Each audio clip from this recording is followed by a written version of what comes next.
இன்றைய இந்த சன்மார்க்க சொற்பொழிவு உரையினை ஆரம்பிப்பதற்கு மூலமாக அல் மத்ரஸத்துல் முஸ்தஃபவியா குர்ஆன் மத்ரஸாவின் சகோதரர் முகமது இஸ்ஹாக் அலி அவர்களின் கிராத்தோடு ஆரம்பித்து வைக்கப்பட உள்ளது. அதனை வழங்குவதற்காக சகோதரர் இஸ்ஹாக் அலி அவர்களை அன்போடு அழைக்கிறேன்.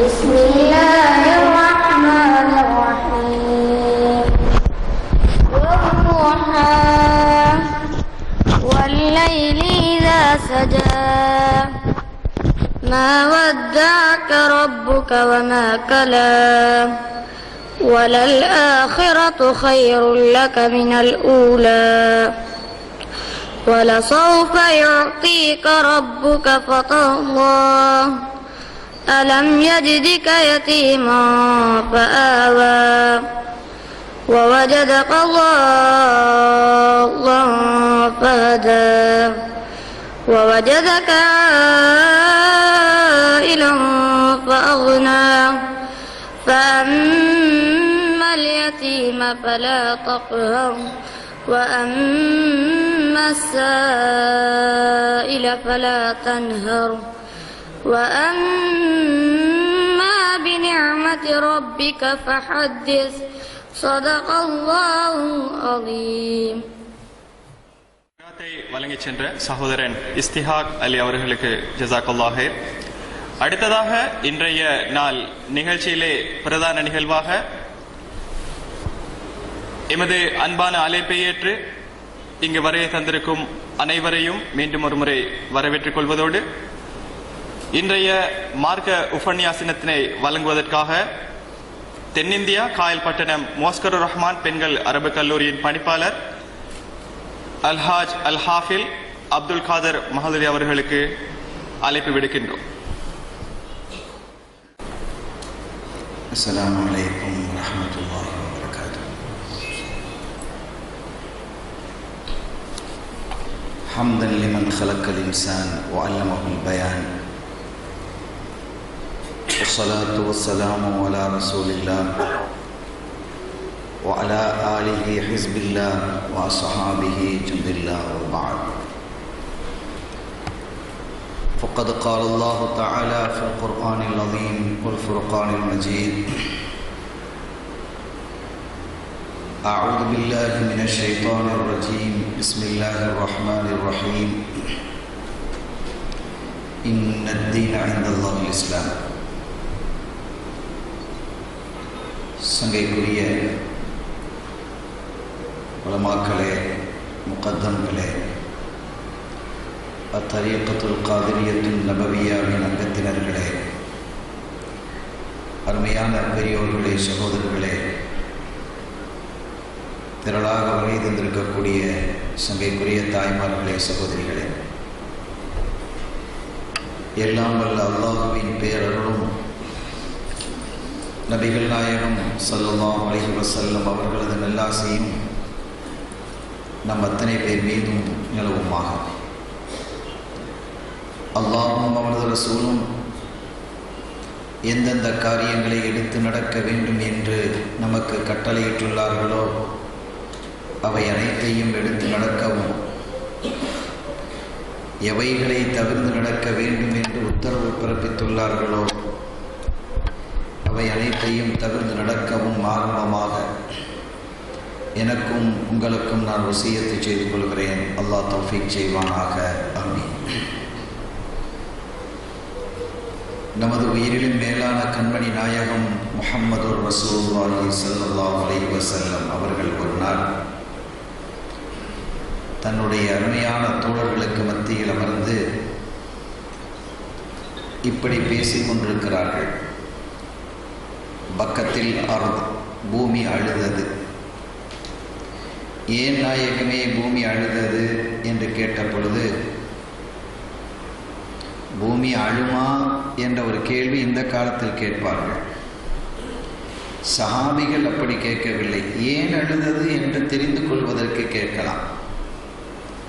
சொல்வது நபிகள் ஸல்லல்லாஹு அலைஹி வஸல்லம் அவர்கள் என்பதால் பூமி அழுதது என்றால் அழுததுதான், சிரித்தது என்றால் சிரித்ததுதான். பூமி அழுமா நாயகமே, பூமி சிரிக்குமா நாயகமே என்று கேட்கும் பண்புடையவர்கள் அல்ல தோழர்கள். அத்தகைய தூயவர்கள், நேர்மையானவர்கள். பூமி அழுதது என்பதை குர்ஆனும் சொல்லுகிறது, அது வேறு விஷயம். பூமி அழுதது என்பதை குர்ஆனும் சொல்லுகிறது. அல்லாஹ்விடத்தில் இது எப்படி அழும் என்று ரசூலும் கேட்க மாட்டார்கள். பூமி அழும், குர்ஆனும் சொல்லுகிறது, ஹதீதும் சொல்லுகிறது. நாம் அந்த செய்திகளுக்கு பின்னால் வர இருக்கிறோம்.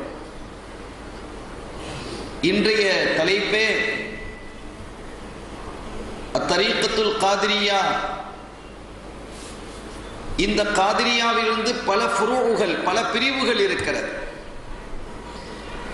அந்த பிரிவுகளில் ஒன்று அந்நபவியா.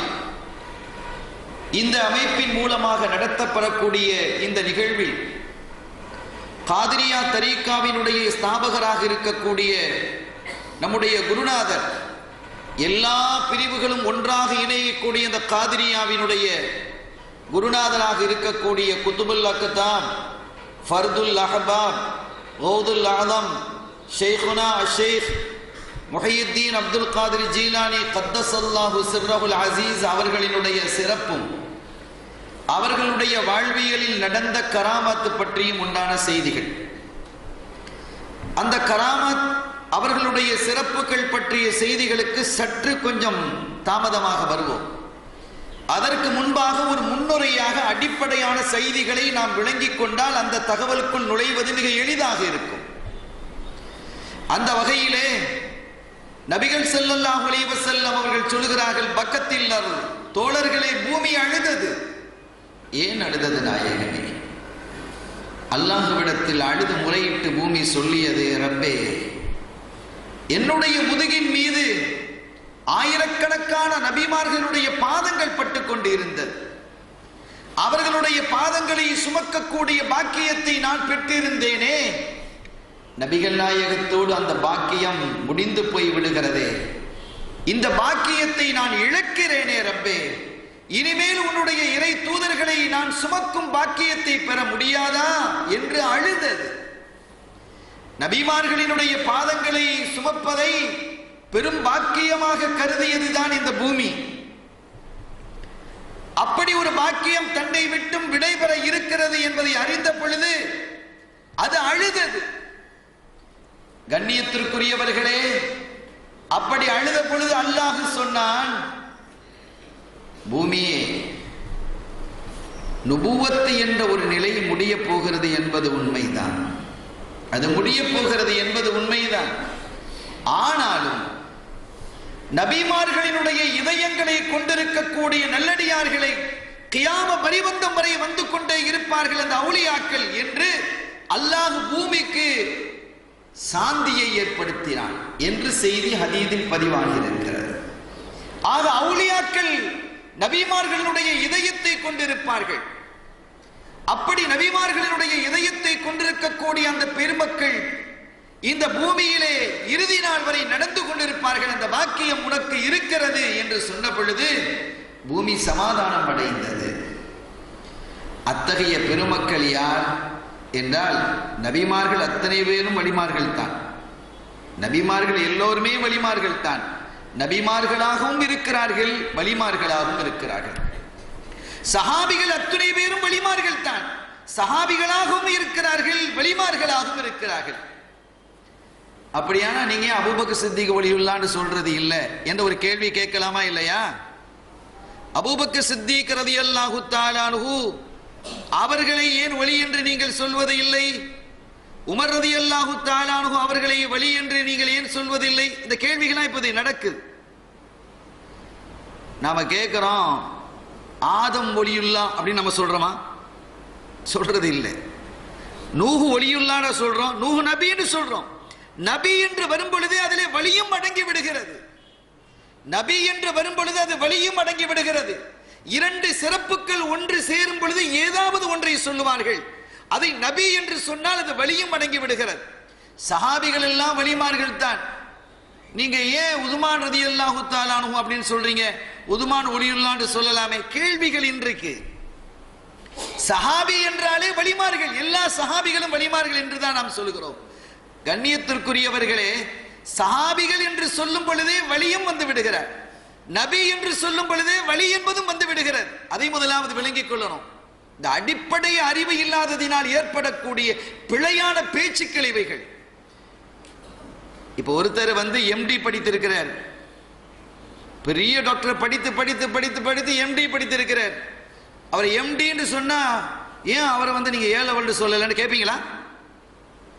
இது எவ்வளவு அறிவீனமோ பலகீனமோ, இதை விட மோசமானது இப்படி கேட்பது.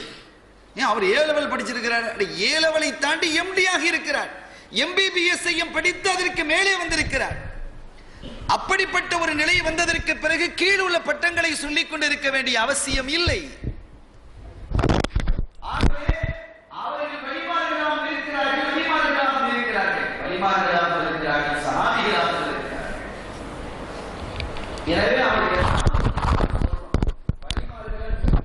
சொல்ல முடியுமா? உதாரணமாக நம்முடைய குருநாதர் குதுபுல் அக்தாப் பௌதுல் அஹ்லம் முஹையீத்தீன் அப்துல் காதிர் ஜீலானி அவர்களை நபி என்று சொல்ல முடியுமா? சொல்ல மாட்டோம். நபி இல்லை.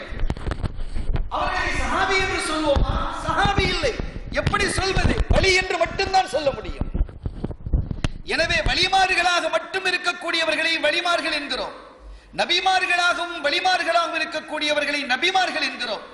சஹாபிகளாகவும் வலிமார்களாகவும் இருக்கக்கூடியவர்களை சஹாபிகள் என்கிறோம். இவ்வளவுதான் விஷயம். இதை போய் ஒரு பெரிய பிரச்சனையாக ஆக்கக்கூடாது. சரி, விஷயத்திற்கு வருகிறோம்.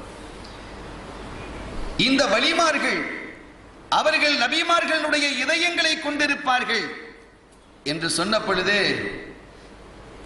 ஸல்லல்லாஹு அலைஹி வஸல்லம் அவர்களிடத்திலே சஹாபிகள் கேட்கிறாங்க, நாயகமே அவர்களுடைய அடையாளங்கள் என்ன? யாருடைய அடையாளங்கள்? வலிமார்களாக இருக்கக்கூடிய, வலிமார்களாக மட்டும் இருக்கக்கூடியவர்கள் அடையாளங்கள். ஏன்னா இவங்க தான் வலிமார்களாகவும் சஹாபிகளாகவும் இருக்கிறார்களே. இனிமேல் ஒரு காலத்தில் வருவார்கள். அவர்களுடைய அடையாளங்களை பற்றி, அவர்களுடைய சிறப்புகளை பற்றி அருள் நபி ஸல்லல்லாஹு அலைஹி வஸல்லம் அவர்கள் விரிவாக எடுத்துச் சொல்லிக் கொண்டு வருகிறார்கள். நீண்ட செய்தி அது. அழகும் அறிவும் நம்முடைய அறிவுக்கு விருந்தும் அமைந்திருக்கக்கூடிய அற்புதமான தகவல் அது. இதை விரித்து மட்டும் நான் சொன்னால் லோகராயிடும். அதில் ஒன்றை மட்டும் நான் இங்கே குறிப்பிடுகிறேன். அவர்களுடைய சிறப்புகளை வரிசையாக சொல்லிக் கொண்டு வரும் பொழுது அவர்கள் ஒன்றை சொல்லுகிறார்கள். அவர்கள் யதவாஸலூன பில் அர்வாஹ். இந்த வலிமார்கள் இருக்கிறார்கள் அல்லவா, இவங்க எங்க இருப்பாங்க கேள்விக்கு பதில் சொன்னாங்க ஸல்லல்லாஹு அலைஹி வஸல்லம், ஃபீ புல்தானின் ஷத்தா. பல ஊர்களிலும் பல நகரங்களிலும் பல நாடுகளிலும் அவர்கள் இருப்பார்கள். பரவலாக அவர்கள் இருப்பார்கள். பல பகுதிகளிலும் அவர்கள் இருப்பார்கள். அவர்களுடைய சிறப்புகள், மரியாதை, கண்ணியம் என்ன என்பதை எல்லாம் வரிசையாக எடுத்துச் சொல்லிக் கொண்டு வரும் பொழுது அவர்கள் சொன்னார்கள், யதவாஸலூன பில் அர்வாஹ். ரூஹுகளை கொண்டு அவர்கள் தொடர்பு கொள்வார்கள். உலகத்திலே வாழக்கூடிய, உலகத்திலே இருக்கக்கூடிய அத்துணை வலிமார்களுக்கு இடையிலேயும் ஒரு கம்யூனிகேஷன், ஒரு தொடர்பு இருக்கிறது. அந்த தொடர்பு என்ன தொடர்பு தெரியுமா? குடும்ப உறவு அல்ல. அது இருக்கலாம், இல்லாமலும் இருக்கலாம். கொடுக்கல் வாங்கல் என்ற வியாபார தொடர்பும் அல்ல.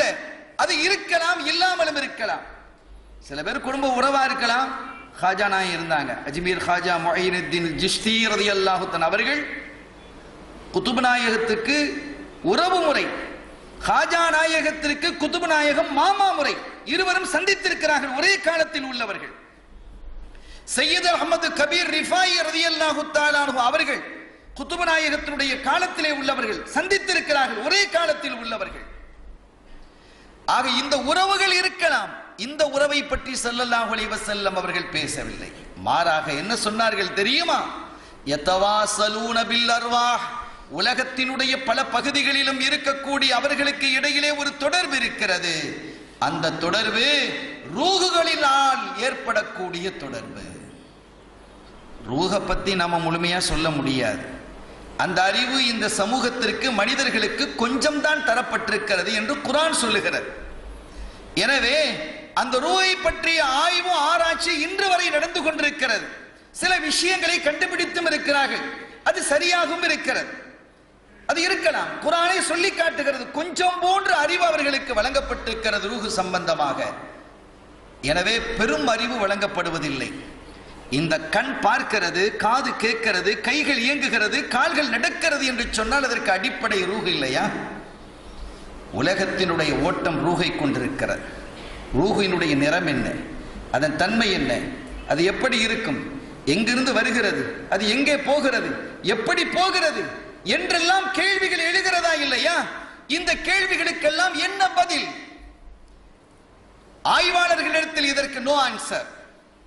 ரூஹுகளை பற்றி ஆய்வு செய்யக்கூடிய பெருமக்களிடத்திலே இதற்கான பதில்கள் இல்லை. அது எங்கு போகிறது? போன ரூஹுகள் எல்லாம் ஒரு மனிதனை விட்டு பிரிந்து செல்கிறது. இது எங்கு போனது? இத்தகைய ரூஹுகளை கொண்டு அவர்கள் தொடர்பு கொள்வார்கள் என்கிறார்களே ஸல்லல்லாஹு அலைஹி வஸல்லம். இது எப்படி அந்த தொடர்பு? உதாரணங்கள் சொல்லலாம். ரூஹ் என்றால் என்ன என்பதை விவரிக்க முடியாது. அல்லாஹ்வை அறிந்த பெருமக்களால் வேண்டுமானால் அது பற்றிய சில விளக்கங்கள், விவரங்கள் அவர்கள் புரிந்திருக்கக்கூடும். நம்மை போன்றவர்கள் என்ன சொல்ல முடியும்? ஓமானங்களை சொல்லலாம். எத்தகைய அளவிற்கு தொடர்பு? நான் இங்கிருந்து என் பிள்ளையோடு பேசுகிறேன், முடியுமா முடியாதா? இன்றைய காலத்தில் யாராவது மறுப்பார்களா? என்ன உங்க பிள்ளை காயல் பட்டத்தில் இருக்கிறாங்க, நீங்க எங்கிருந்து பேசணும்னு சொல்றீங்க அப்படின்னு யாராவது என்னிடத்தில் கேட்பார்களா? நான் இப்போது சற்று முன் என்னுடைய மகளோடு பேசினேன் என்று நான் சொன்னால் அது எப்படி பேச முடியும்? ஆயிரக்கணக்கான மைலுக்கு அப்பால் இருக்கக்கூடிய மக்காவிற்கு போயிருக்கிறார்கள் ஒரு சகோதரர், அவர்களோடு நான் பேசினேன். சகோதரர் ரவுதாவுக்கு போயிருக்கிறாராம், அவரோடு பேசினேன். அமெரிக்காவிலே இருக்கிறார், அவரோடு பேசினேன் என்று சொன்னால் பிழையா? இன்றைய காலத்தில் இல்லையே. எல்லோரும் நம்புவோம். இதையே ஒரு 200 வருடங்களுக்கு முன்பு, 100 வருடங்களுக்கு முன்பு சொன்னால் நம்புவோமா? அந்த மக்கள் நம்புவார்களா? இன்று இவ்வளவு சாதாரணமாக ஆகிவிட்டது. ஒரு நொடி பொழுதில் மொபைலை எடுத்து ஒரு கனெக்ஷனை கொடுத்தால் அங்கே செய்திகள் போகிறது, அந்த தகவல் அங்கே செல்கிறது. இது ஒரு வகையான ரூஹ் என்று எடுத்துக் கொள்ளுங்கள், வேண்டாம் என்று நாங்கள் சொல்லவில்லை. ஆனால் இந்த சாதாரணமான மனிதனால், அல்லாஹ்வால் கொடுக்கப்பட்ட அறிவு அது வேறு விஷயம், மனிதனால் கண்டுபிடிக்கப்பட்ட ரூஹுக்கு இத்தகைய ஒரு தொடர்பு இருக்கிறது என்றால், நபிகள் ஸல்லல்லாஹு அலைஹி வஸல்லம் அவர்கள் சொல்லுகிறார்களே, அர்வாஹுகள் மூலமாக, ரூஹுகள் மூலமாக அந்த வலிமார்கள் தொடர்பு கொள்வார்கள் என்றால் அது எவ்வளவு பெரியதாக இருக்கும். அது முழுமையாக பேசப்பட வேண்டுமானால் அது அஸ்ராரு ரப்பானியில் வந்துவிடும். அருமையானவர்களே, ரூஹை கொண்டு அவர்கள் பேசுகிறார்கள். இன்று பேச்சு மாத்திரமா? நான் டைப் பண்ணுகிறேன் எழுத்து, என்ன எழுத்தை நான் டைப் செய்கிறேனோ, தமிழோ அரபியோ ஆங்கிலமோ, அதிலும் என்ன ஃபாண்டோ அந்த ஃபாண்ட் அப்படியே போகிறது. மெயிலின் மூலமாக, வாட்ஸ்அப் மூலமாக, மெசேஜ் மூலமாக போகிறதா இல்லையா? அதெல்லாம் இவர் எழுதினாராம், எழுதி அப்படி தட்டினாராம், அமெரிக்காவுக்கு போயிட்டான். இதை யாருங்க நம்புவா அப்படின்னு யார் கதை கப்சா விடுறான்னு யாராவது சொல்லுவாங்களா? இன்றைய காலகட்டத்தில் சாமானியமான ஒரு மனிதனால் உருவாக்கப்பட்ட, கண்டுபிடிக்கப்பட்ட இந்த கருவிகள் செய்யக்கூடிய பணிகள் இவ்வளவு தூரமாக இருக்கிறது என்றால், இறைவனுடைய அருளையும் ஆற்றலையும் பெற்றவர்கள். எத்தகைய ஆற்றல் என்பதை ஹதீது சொல்லி காட்டுகிறது, சொல்லுவோம். குர்ஆன் சொல்லி காட்டுகிறது, அதையும் விவரிப்போம். எப்படி விவரிக்கிறது குர்ஆனும் ஹதீதும் இத்தகைய பெருமக்களை பற்றி? சும்மா தேவையில்லாமல் எல்லாம் இந்த பெருமக்களை பற்றி பேசிக் கொண்டிருக்க கூடாது. இது பெரிய ஒரு ஆச்சரியம் இல்லையா? சில சமயங்களில் ஒரு விஷயத்தை நம்ம படித்த வழிமார்களுடைய விஷயத்தில் அதெல்லாம் கேலியாக இந்தியாவில் பேசினாங்க. இங்கே பேசினாங்க தெரியாது, இந்தியாவில் பேசினாங்க. யார் பேசுவாங்கிறது நமக்கு தெரிந்தது தானே, வஹாபிகள். அப்படி எப்படி பேசுகிறார்கள் என்று சொன்னால், ஒரு இறைநேச செல்வர் அவர் என்ன செய்தாராம், ஒருவரை அப்படியே அணைத்துக் கொண்டாராம். ஒரு நண்பர் வந்திருக்கிறார், அவரே அப்படியே அணைத்துக் கொண்ட பொழுது அவருடைய இதயத்தில் இருந்த அறிவெல்லாம் அவருடைய இதயத்துக்கு போயிடுச்சான். என்ன கதை இது? என்ன வந்து அணைக்க சொல்லுங்களேன், என்ன வந்து அவர் அணைக்க சொல்லுங்க, அவர் அறிவுலாம் எனக்கு வரதா, என்னுடைய அறிவுலாம் அவருக்கு போதான் நாங்க பார்க்கிறோம். இப்படி சவால் விடுகிறார். நான் சொல்றேன், ஒரு போனை நான் கொண்டு வந்து வைக்கிறேன் என் போன்ல, இதுல ஒரு 20 பாடல் இருக்குதுப்பா, அல்லது ஒரு 4 பயான் இருக்குது, உன் போனை கொண்டு பக்கத்துல வை, ப்ளூடூத்தை 2 பேரும் ஆன் பண்ணுவோம், இங்கிருந்து அப்படி அங்க போயிருதா இல்லையா? பக்கத்திலே கொண்டு வைத்த பொழுது இங்கிருந்து அங்கு போகிறது. எப்படி சாத்தியமானது? நீ அதிலே பதிவு செய்து வைத்தாயா? அதிலே பேசினாயா? அல்லது அதிலே டைப் பண்ணினாயா? இங்க இருக்கக்கூடிய போட்டோவும் இங்க இருக்கக்கூடிய எழுத்தும் இங்க இருக்கக்கூடிய பேச்சும் இந்த மொபைலில் இருந்து இந்த மொபைலுக்கு எப்படி வந்தது? ஒன்றாக இணைத்தது ப்ளூடூத், அந்த ஆலிங்கனம் தான் அது. இந்த சாமானியமான கேவலமான ஒரு மொபைலுக்கு இந்த சக்தி இருக்கிறது என்றால், இறைவனால் அருளப்பட்ட அந்த பெருமக்களினுடைய ஞானம், அறிவு, ஆற்றல், வல்லமை எத்தகையதாக இருக்கணும். ஏன் இப்படி இந்த மனிதர்களுடைய சிந்தனைகள் போகிறது என்று எனக்கு தெரியவில்லை. கதமல்லாஹு அலா குலூபிஹிம், அவர்களுடைய இதயங்களின் மீது அல்லாஹ் முத்திரையிட்டு விட்டான் என்று அல்லாஹ் யாரை எச்சரிக்கிறானோ அந்த எச்சரிக்கை செய்யப்பட்ட மனிதர்களில் நம் மக்கள் ஆகிவிடக் கூடாது என்ற ஆதங்கத்தில் பேசப்படும் பேச்சு இது. நம் பிள்ளைகள், நம் மக்கள், நம்மை சார்ந்தவர்கள் யாரும் இறைவன் சொல்லுகிறார்கள், அவர்கள் எதையும் புரிந்து கொள்ள முடியாது. அவர்களுடைய காதுகளிலே சீல் வைத்திருக்கிறோம், அவர்களுடைய இதயங்களிலே சீல் வைத்து விட்டோம். அது முடிஞ்சது, இது அதுக்கு மேல எதை சொன்னாலும் ஏறாது என்று அல்லாஹ் சொல்லுகிறானே. அல்லாஹ் யாரை எச்சரிக்கிறானோ அந்த எச்சரிக்கை செய்யப்பட்டவர்களில் நம் மக்கள் ஆகிவிடக் கூடாது என்பதற்காக மட்டுமே இதை நாம் பேசுவோம். நம் பிள்ளைகள் சிக்கிடக்கூடாது. எனவே இளைஞர்களாக இருக்கக்கூடிய நீங்கள் ஒவ்வொரு விஷயத்தையும் கவனமாக ஆழ்ந்து நீங்கள் பேசணும். இன்று கேள்விகள் மீது கேள்வி எழுப்பப்படக்கூடிய ஒரு காலகட்டம். அதற்கான விளக்கத்தை சொல்ல வேண்டிய பொறுப்பு எங்களை போன்றவர்களுக்கு உண்டு. சொல்லுவோம். ஆனால் தெரிவதற்கு முன்பாக, ஒரு விஷயத்தை விளங்குவதற்கு முன்பாக, இதெல்லாம் நடக்காது, இதெல்லாம் கப்சா, இதெல்லாம் பொய், இதெல்லாம் கராமத்து, இப்படிலாம் இருக்குமா, முடியுமா, சாத்தியமா என்று நீங்கள் பேசி விடாதீர்கள் என்பதையும் நான் பணிவோடு கேட்டுக்கொள்கிறேன். கேட்டு தெரிவது தப்பு இல்லை, தெரிவதற்கு முன்பாக பேசி உளறுவது தப்பு என்கிறேன். அருமையானவர்களே, இத்தகைய வலிமார்களை பற்றி நபிகள் ஸல்லல்லாஹு அலைஹி வஸல்லம் அவர்கள் சொல்லும் பொழுது, அவர்களுடைய தொடர்புகள் உலகத்தினுடைய பல பகுதிகளிலும் வாழும் அந்த பெருமக்களினுடைய தொடர்பு என்பது குடும்ப தொடர்பாக அல்ல, கொடுக்கல் வாங்கல் என்ற வியாபார தொடர்பு, வணிக தொடர்பு, விவசாய தொடர்பு அல்ல. மாறாக யதவாஸலூன பில் அர்வாஹ், ரூஹுகளை கொண்டு அவர்கள் தொடர்பு பெறுவார்கள். அது எவ்வளவு வலிமையா இருக்கும். இன்னைக்கு எத்தனை தொடர்புகளை நம்ம வச்சிருக்கிறோம், எங்கிருந்து எங்க பேசலாம். அது மட்டுமல்ல, ஒரு போனை போட்டுட்டு அப்படியே இருங்க சார், நீங்க அப்படியே இருங்க, இவர் பேசுவார், கான்ஃபரன்ஸ்ல அவர் வர்றார், இவர் வர்றார், அவர் வர்றார், ஒரே சமயத்தில் என்னமோ ஒரு வட்டமேஜி மாநாட்டில் உட்கார்ந்த மாதிரி போனை வச்சு பேசிட்டு இருக்கிறான். ஒவ்வொருத்தரும் ஒரு நாட்டில் உட்கார்றான், ஒரு நாட்டில் இருக்கிறான். இன்னொன்றையும் நீங்கள் விளங்கிக் கொள்ளுங்கள். இதெல்லாம் கராமாத்துகள், நிறைய விஷயங்கள் வருது. இதுக்கு அடிப்படையான விஷயங்களை நான் சொல்லிட்டா அந்த செய்திகள் உங்களுக்கு இலவாக புரியும் இல்லையா? நான் சொல்றேன், நான் அந்த ஒரு அவுலியா சொல்றாங்க வரலாற்றில் பாருங்க. இந்த அவுலியா இவங்களோட பேசினாங்களாம், இவர் இரவிலே பேசினார் என்று இருக்கிறது, இந்த வரலாற்றிலே பகலிலே பேசினான் இருக்கிறது. இதுலயே நமக்கு தெரியுதா ஃப்ராடுன்னு தெரியுதா?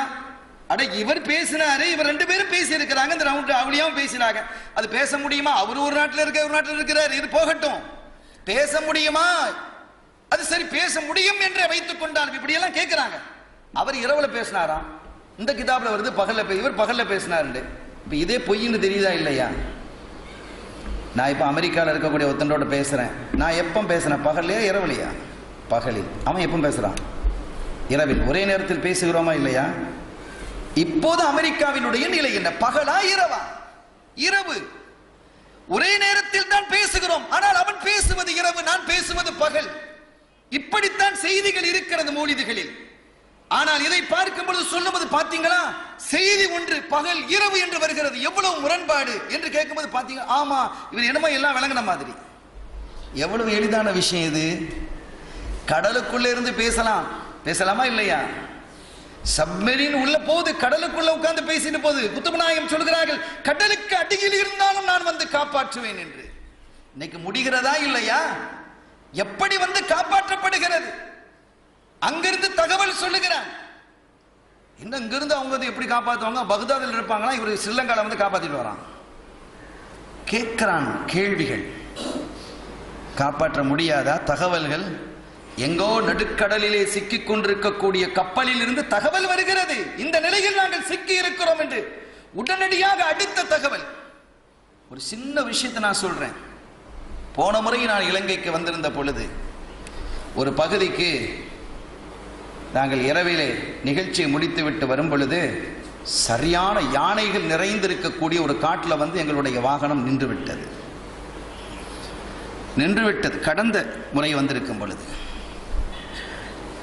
டிரைவர் சொல்றாரு, மாத்தையா இது பொல்லாத இடம், நமக்கும் தெரியும், யானையும் தெரியாது, பூனையும் தெரியாது. ராத்திரி 1 மணி, இந்த இடம் எப்படிப்பட்டது அவர் தான் சொல்றாரு, இது பொல்லாத இடம், யானைகள் நிறைய வரும். யானை வந்து சும்மா காலை வச்சாதான் போதுமே, வண்டி என்ன ஆகிறது, எங்க ஓடுவது என்று தெரியுமா? ஒரு தொலை தொடர்பு ஒரு நபரிடத்தில், ஒரு செய்திடத்தில் அங்கிருந்து 1 மணிக்கு தொடர்பு கொண்டோம். இப்படி இந்த இடத்துல இருக்க டிரைவர்கிட்ட கொடுங்க, நாங்கள் டிரைவர்கிட்ட கொடுத்தோம். 20வது நிமிஷத்தில் நமக்கு உதவி வந்து சேர்ந்தது. ஊரிலிருந்து வெகு தூரத்தில் நாங்கள் இருக்கிறோம். 20வது நிமிடத்தில் போலீஸ்காரர்கள் தங்களுடைய பாதுகாப்போடு வந்து என்ன செய்தார்கள், இறங்கி எங்களை பாதுகாப்பாக அழைத்து சென்றார்கள். எப்படி முடிந்தது? முடிகிறதா இல்லையா? இப்படி முடிகிறது என்று வரும் பொழுது குத்துபு நாயகத்தினுடைய தரம் என்ன, தரஜா என்ன என்பதை விளங்கிக் கொண்டால் இது ஒரு மேட்டர் இல்லை.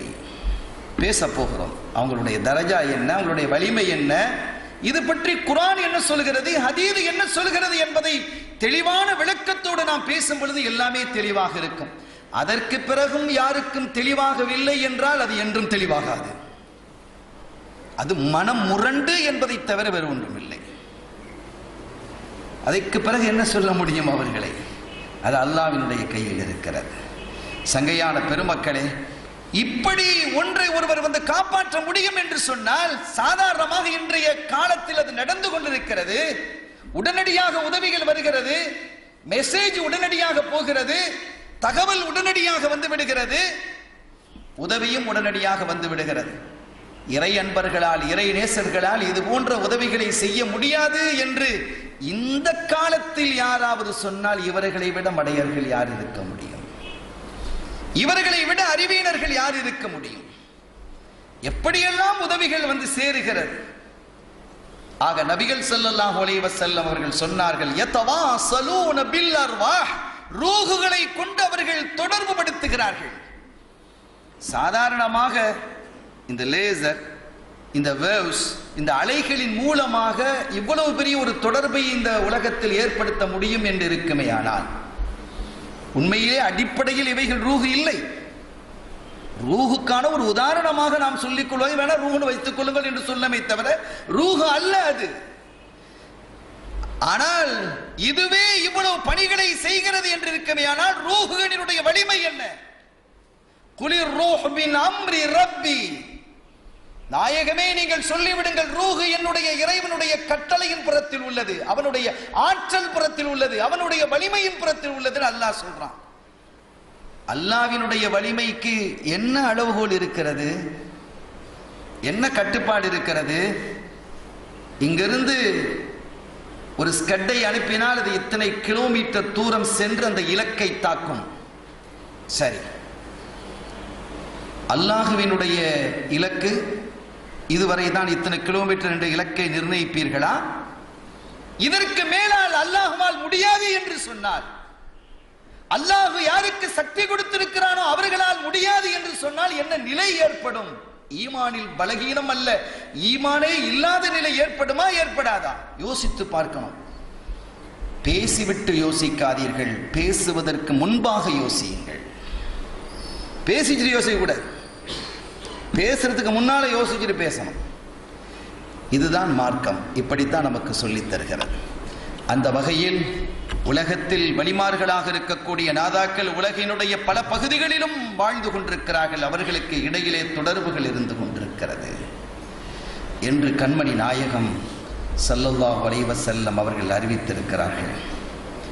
அப்படி அறிவித்திருக்கக்கூடிய எத்தனையோ பெருமக்களில், நாதாக்களில் நம்முடைய குருநாதர், நம்முடைய ஷேக் குத்துபுல் அக்தாப் மௌதுல் ஆலம் முஹியுத்தீன் அப்துல் காதிர் ஜீலானி கத்தஸல்லாஹு ஸர்ரஹுல் அஸீஸ் அவர்களுடைய நினைவு கூறக்கூடிய மாதம் இது.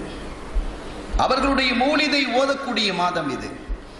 அவர்கள் செய்திருக்கக்கூடிய ஹிதுமாத்துக்கள், அவர்கள் ஆட்சி இருக்கக்கூடிய பணிகள், தொண்டுகள், அவர்கள் காட்டிய கராமாத்துக்கள், இவைகளை எல்லாம் மௌலிதாக கோர்வை செய்து இங்கே என்ன செய்யப்படுகிறது? ஓதப்படுகிறது. அருமையானவர்களே, குத்துபு நாயகத்தை பற்றி ஒரு செய்தியை சொல்லிவிட்டு இந்த மௌலிதுக்குள் நான் நுழைகிறேன். இன்னொன்றையும் நான் சொல்லிவிடுகிறேன். நிறைய கராமாத்துகள் இதிலே சொல்லப்பட்டிருக்கிறது. இதில் எல்லாவற்றையும் விரித்து சொல்ல வேண்டும் என்று சொன்னால் இன்று அல்ல, நாளையும் அல்ல, நாளை மறுநாளும் இது முடியுமா? ஆகவே மக்களினுடைய சந்தேகத்திற்கு உரிய சில விஷயங்களை மாத்திரம் நான் எடுத்து, ஒரு பானை சோற்றுக்கு ஒரு சோறு பதம் என்பது போல சில விளக்கங்களை ஹதீஸ் குர்ஆனினுடைய அடிப்படையிலே நான் விளக்கும் பொழுது அதனுடைய யதார்த்தம் என்ன என்பதை எளிதாக புரிந்து கொள்ள முடியும். எனவே சில விஷயங்களை நான் உங்களுக்கு முன்வைக்கிறேன். அதற்கு முன்பாக குத்துபுல் அக்தாப் ரலியல்லாஹு தஆலா அன்ஹு, குத்துபு நாயகம் அவர்களுடைய வலிமை, அவர்களுடைய சிறப்பை பற்றி பல செய்திகள் இருக்கிறது. ஷரியத்து துறையாக இருந்தாலும் சரி, ஹக்கீகத் மாரிஃபத்தினுடைய துறையாக இருந்தாலும் சரி, எந்த துறையிலும் அவர்கள் காமிலாக இருந்திருக்கிறார்கள். ஷரியத் இந்த துறையிலே அவர்கள் எந்த அளவிற்கு மிக விற்பன்னராக இருந்தார்கள் என்பதற்கு ஒரு சிறு சான்றை குறிப்பிடுகிறேன். அதற்கு பிறகு மாரிஃபாவினுடைய நிலையில் அவர்கள் எந்த நிலையில் இருந்தார்கள் என்பதற்கும் ஒரு சான்றை குறிப்பிட்டு விட்டு நிறைய விஷயங்கள் இருக்கிறது. அதில் ஒன்று, இதில் ஒன்று. அதை சொல்லலையே இதை சொல்லல சொல்லிக் கொண்டிருக்க முடியாது. ஏதாவது நேரம் அவ்வளவுதான். எனக்கும் முடிய வேண்டும், நேரமும் இருக்க வேண்டும். எல்லாவற்றையும் கவனத்தில் கொண்டு ஷரியத் ரீதியாக ஒரு நிகழ்வு, மாரிஃபா ரீதியாக ஒரு நிகழ்வு, இந்த இரண்டு நிகழ்வுகளையும் நாம் இங்கே முன்வைத்த பொழுது குத்துபு நாயகம் அவர்களினுடைய வலிமை என்ன, சிறப்பு என்ன என்பதை நாம் விளங்கிக் கொண்டதற்கு பிறகு அவர்களுடைய மௌலிதிலே வரக்கூடிய கராமாத்துக்கள் இது எப்படி ஷரியத்தோடு இணைந்து போகிறது, இதை எப்படி குர்ஆன் அங்கீகரிக்கிறது, ஹதீஸ் எப்படி இதை கபூல் செய்கிறது என்பதை நாம் விரிவாக பார்ப்போம். குத்துபு நாயகம் ரலியல்லாஹு தஆலா அன்ஹு ஓதி கொண்டிருக்கிறாங்க. ஓரளவு ஓதி முடிச்சிட்டாங்க. இளமை பருவம் அது. முடித்ததற்கு பிறகு ஒரு கட்டத்தில் பக்தாதை விட்டு அவங்க வெளியில போறாங்க. அவங்க வாப்பாவுடைய வரலாறு,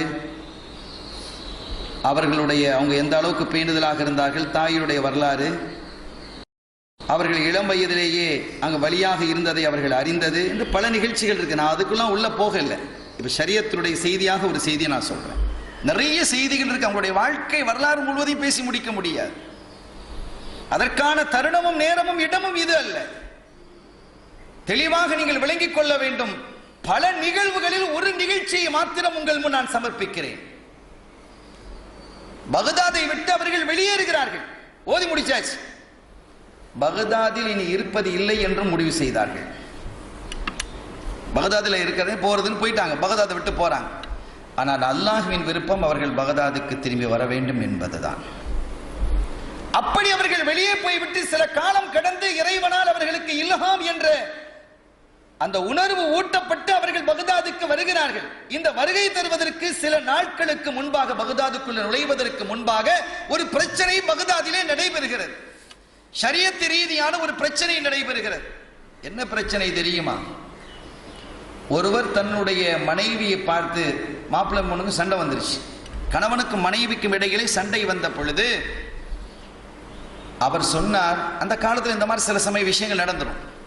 அவர் குறிப்பிடுகிறார், நான் ஒரு இபாதத்தை செய்ய வேண்டும், நான் ஒரு இபாதத்தை செய்ய வேண்டும். இந்த கோபத்தில் சொல்றார், இந்த இபாதத்தை நான் செய்யும் பொழுது உலகத்தில் யாரும் அந்த நேரத்தில் அந்த இபாதத்தை செய்யக்கூடாது. இது சாத்தியமா? அவர் ஒரு இபாதத்தை செய்வாரா, அவர் செய்யும் பொழுது அந்த இபாதத்தை உலகத்தில் வேறு யாரும் செய்யக்கூடாது அந்த நேரத்தில். இப்ப மணி 11:17 உதாரணத்துக்கு, இந்த நேரத்தில் நான் குர்ஆன் ஓதுறேன்னா உலகத்தில் யாரும் ஓதிருக்க கூடாது. இது என்ன செய்ய முடியும்? இந்த நேரத்தில் நான் ரக்காத் தொழுறேன்னா உலகத்தில் யாரும் அந்த நேரத்தில் தொழக்கூடாது. இந்த நேரத்தில் நான் சதக்கா செய்கிறேன்டா யாரும் செய்யக்கூடாது. இந்த நேரத்தில் ஸலவாத் ஓதுகிறேன்டா உலகத்தில் வேற யாரும் ஓதிருக்க கூடாது. முடியுமா? இது சாத்தியமான ஒரு காரியமா? இந்த காலத்தில் அது இந்த காலத்திலேயே கம்யூனிகேஷன் இவ்வளவு விரிவாக இருக்கக்கூடிய இந்த காலத்திலேயே 100% சாத்தியம் இல்லை. அந்த காலத்தில் கம்யூனிகேஷனே இல்லாத ஒரு காலம் எப்படி இருக்கும்? எப்படி சாத்தியமாகும்? என்ன சொல்லி முடிக்கிறார் தெரியுமா? அப்படி நான் ஒரு அமலை செய்ய வேண்டும். நான் அந்த அமலை செய்யும் பொழுது உலகத்தில் எந்த மூலையிலும் முக்கிலும் யாரும் அந்த அமலை செய்யக்கூடாது. அந்த மனிதன் சொல்றார். அப்படி என்னால் செய்ய முடியாமல் போனால் மனைவியை பார்த்து சொல்றார், நீ தலாக், நீ விவாகரத்து செய்யப்பட்ட டிவோர்ஸ். இது டிவோர்ஸ் ஆகிறது தவிர வேற என்ன வழி இருக்கு சகோதரர்களே? என்ன வழி இருக்கிறது? உலமாக்களிடத்தில் வந்தது தகவல். அத்துணை பேரும் கூடினார்கள், உட்கார்ந்து பேசினார்கள். 10 நாட்களாக அமர்ந்து பேசுகிறார்கள். இப்போது அவன் வருத்தப்படுகிறான். இப்படி நான் அநியாயமாக சொல்லிவிட்டேன். எதுக்குப்பா நீ சொல்லி தொலைச்சான்? உன் சொல்றதுக்கு வேற வழி இல்லையா? வேறு வார்த்தைகள் இல்லையா? கோபம் வந்தால் பேசுவதற்கு ஒன்று இல்லையா? இப்ப உலகத்திலேயே நடைபெறாத ஒரு விஷயத்தை சொல்லி, முடியாத ஒரு விஷயத்தை சொல்லி, நான் இந்த இபாதத்தை ஏதாவது ஒரு இபாதத்தை செய்யும்போது உலகத்தில் வேற யாரும் அந்த இபாதத்தை அந்த நேரத்தில் செய்யக்கூடாது. இது என்ன பேச்சப்பா? இது ஒரு பேச்சா என்றெல்லாம் உலமாக்கள் பேசிய போது அவன் அழுகிறான். நான் என்ன சரி பேசிட்டேன், எனக்கு ஏதாவது தீர்வு தாங்க, நான் என் மனைவியோட வாழணும். 10 நாட்களாக உலமாக்கள் கூடி பேசி பேசி பார்க்கிறார்கள். எந்த மதகபிலும் அதற்கு தீர்வு இல்லை.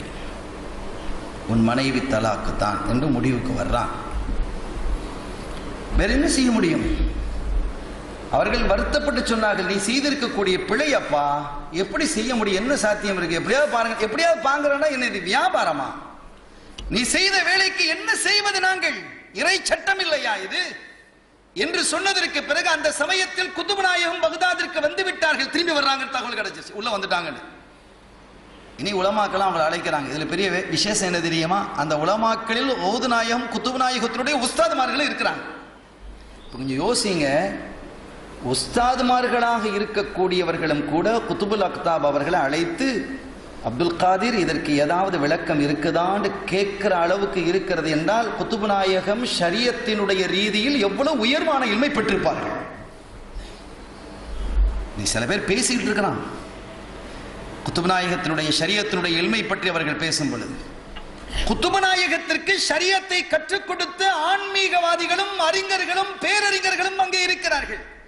அவர்களெல்லாம் தன்னுடைய மாணவராக இருந்த பொழுதிலும் அவர்களுடைய தரம் என்ன, அவர்களுடைய தரஜா என்ன, ஒழுக்கம் என்ன, சீலம் என்ன என்பதை எல்லாம் அவர்கள் தெரிந்திருந்த நல்லாசிரியர்களாக இருந்தாங்க. ஹசது உள்ளவங்களா இருக்கு இல்ல. அதனால என்ன செஞ்சாங்க? கூப்பிட்டு, அப்துல் காதிர் இப்படி ஒரு பிரச்சனை வந்துருச்சு, நாங்க எல்லாரும் பார்த்தோம், 10 நாளா போட்டு தலையை உருட்டி பார்க்கிற முடியல, தலாக்கு என்று ஃபத்வா கொடுக்கிறோம், இதுக்கு ஏதாவது வழி இருக்கவா செய்கிறது? உங்களுக்கு ஏதாவது தோன்றுதா என்று கேட்ட பொழுது குதுப் நாயகம் சொன்னாங்க, ரொம்ப லேசான விஷயம், தலாக்கு உண்டாகாதே அப்படின்ட்டாங்க. உலமாக்கெல்லாம் திகைச்சு போறாங்க. அப்துல் காதிர் அப்படி ஒரு வழி இருக்கா? ஆம், வழி இருக்கிறது. சின்ன வழி தானே, பெரிய விஷயம் இல்லை. என்ன வழி? ஏதோ நம்ம முஃப்தி இருக்கிறாங்க, பக்தாதுடைய முஃப்தி, ஆமா, காதி, சரி, அவர்களே ஒரு கடிதம் எழுத சொல்லுங்கள். மக்காவில் இருக்கக்கூடிய காதிக்கு முஃப்திக்கு ஒரு கடிதம் எழுத சொல்லுங்கள். எப்படி கடிதம் எழுதுவது? இந்த கடிதத்தை இவரிடத்திலேயே கொடுத்து அனுப்புங்கள். இந்த ஆள் இருக்கிறார்ல, இந்த தேவையில்லாத வாழ்த்தை விட்டுட்டு முடிச்சுட்டு இருக்கிறார, இவர் கையிலேயே கொடுத்து மக்காவிற்கு அனுப்புங்கள். சரி, கொடுத்து அந்த காதி இடத்திலே, மக்காவினுடைய முஃப்தி இடத்திலே கொடுக்க சொல்லுங்கள். அதுல எழுத வேண்டியது, இந்த கடிதத்தை கொண்டு வர்றவர் என்னென்ன பிரச்சனை, இப்படி பண்ணிட்டாரு, தலாக்கு சொல்லி இப்படி சொல்லியிருக்காரு, தாழ்வுக்கு செஞ்சு வச்சிருக்கிறாரு, இவர் செய்யும் பொழுது உலகத்தில் யாருமே செய்யக்கூடாதான், அதனால் நீங்க ஒரு உதவி செய்யணும். அந்த உதவி இதுதான். காபத்துல்லாவை தவாப் செய்து கொண்டிருக்கக்கூடிய மக்களை ஒரு 10 நிமிஷத்துக்கு நிறுத்த சொல்லுங்க. இவரை மட்டும் தவாப் செய்ய சொல்லுங்க. உலகத்தில் வேற யாராவது தவாப் செய்வாங்களா? காபாவை தவாப் செய்யறதுக்கு காபால மட்டும் தான் நடக்கும். 10 நிமிடத்துக்கு நிறுத்த சொல்லுங்க. நிறுத்த முடியுமா? முடியாதா? இன்று காலத்தை போல பெரும் கூட்டங்கள் அங்கே இருக்கவில்லை. கூட்டங்கள் இன்று இருக்கிறது. அது கூடுமா கூடாதா என்பது அல்லாஹ் பார்த்துக் கொள்கிறான், அது வேறு விஷயம். கூட்டமாக உம்ராவுக்கும் ஹஜ்ஜுக்கும் மக்கள் செல்கிறார்கள். அல்லாஹ் கபூல் செய்யட்டும் என்று பிரார்த்திப்போம். அருமையானவர்களே, ஆனால் அன்றைய காலத்தில் மிக சொற்பமானவர்கள் இருப்பார்கள். சொற்பமானவர்களும் சொர்க்கவாசிகளாக இருப்பார்கள். அப்படிப்பட்ட சில மக்கள் தான் தவாப் செய்து கொண்டிருப்பார்கள். ஹஜ்ஜுடைய நேரம் என்று இருக்குமே ஆனால், ரமலானுடைய நேரம் என்று இருக்குமே ஆனால் கூட்டம் அதிகமாக இருக்கும். அதுவும் அல்லாத ஒரு நேரம் இது. பெருசா ஒரு கூட்டம் இருக்கா, 30-40 பேர் இருப்பாங்க. அப்பா கொஞ்ச நேரம் இருங்க, நீங்க எல்லாம் கொஞ்ச நேரம் இருங்க அப்படின்னு உட்கார வச்சிருந்தாப்பா சுத்து 10 நிமிஷத்தில் முடிஞ்சு போயிடும். 10 நிமிஷம். இவர் இந்த தவாஃபை செய்யும் பொழுது உலகத்தில் இந்த இபாதத்தை வேறு யாரும் செய்யவில்லை. சுப்ஹானல்லாஹ் என்றார்கள். ஷரியத் ரீதியில் எவ்வளவு நுணுக்கமானவர்களாக குத்துப் நாயகம் இருந்திருக்கிறார்கள் என்பதற்கு இந்த ஒரு சான்று போதுமா இல்லையா? புத்திசாலிக்கு போதுமானது, அவ்வளவுதான் சொல்ல முடியும். புத்திசாலியா இருந்தா, ஒத்துக்கொள்ளக்கூடிய தன்மையும் பக்குவமும் பண்பும் இருந்தால் அவர்களுக்கு இது போதுமானது. இது லைட்டுங்கிறேன், இது ஃபேனுங்கிறான். இவனை என்ன சொல்றது, நான் எப்படி திருத்துறது? ஃபேன் இப்படி இல்லடா, இப்படி சுத்தினா தான் ஃபேன் கிடையாது. என்னுடைய பார்வையில் இந்த இப்படி எரிஞ்சுக்கிட்டு இருந்தா தான் ஃபேன் என்று ஒருத்தன் சொன்னான். இவனை திருத்துவது எப்படி? முடியாது. இது அடமன்ட், இது அடம் பிடிப்பது. எனவே புரிந்து கொள்வதும் ஒத்துக்கொள்ளக்கூடிய பண்பும் யாருடைய இதயத்தில் இருக்கிறதோ, குத்துப நாயகம் ஷரியத்தினுடைய ரீதியில் காமிலாக இருந்தவர்கள் என்பதற்கு இந்த ஒரு நிகழ்ச்சி போதும். ஆரிஃபாவுடைய நிகழ்வில் குத்துப நாயகத்தினுடைய காலத்துக்கு பின்னால சையதுனா இப்ராஹிமுல் ஹவாஸ் ரலியல்லாஹு தஆலா என்று ஒரு பெருமகனார். அவர்களுடைய மாணவர் அலியுல் ஹவாஸ் ரலியல்லாஹு தஆலா அவர்கள். மாணவர் இந்த மாதிரி சின்ன பிள்ளைகளா? அப்படி இல்லை, எல்லாம் நம்மளை போல் தாடி பழுத்த ஆட்கள் தான். பெரிய பெரிய தலப்பாக்களாக இருக்கும், தாடிலாம் பழுத்து பெரிய ஆட்களாக தான் இருப்பாங்க. அவங்களாம் மாணவர்களாக இருப்பாங்க. மௌத்து வரைக்கும் மோதிக்கொண்டிருப்பார்கள். எங்கெல்லாம் வாய்ப்பு கிடைக்கிறதோ கற்றுக்கொண்டே இருப்பார்கள். தங்களுடைய ஷேகுமார்களிடத்தில், நாதாக்களிடத்தில், உஸ்தாதுமார்களிடத்தில் போய் உட்கார்ந்துகிட்டே இருப்பாங்க வாய்ப்பு கிடைக்கிற நேரம் எல்லாம். இது அந்த காலத்தில் உள்ள தன்மை. முந்தைய காலத்தில் இங்க இலங்கையிலும் இந்தியாவிலும் எப்படி இருந்தது தெரியுமா? எல்லா வீடுகள்லையும் உலமாக்கள் இருந்தாங்க. அவங்க வியாபாரம் மேற்கொள்வாங்க, வெளிநாடுகளுக்கு போவாங்க. போயிட்டு என்ன செய்வாங்க, 2-3 மாசம் வருவாங்க. கல்யாணம் முடிஞ்சு புள்ள குட்டிலாம் இருக்கும். அந்த 3 மாசமா என்ன செய்வாங்க தெரியுமா? பள்ளி வாசல்ல மதரசாக்கள் போய் ஓதிக்கிட்டு இருப்பாங்க. அப்படி இருந்தது.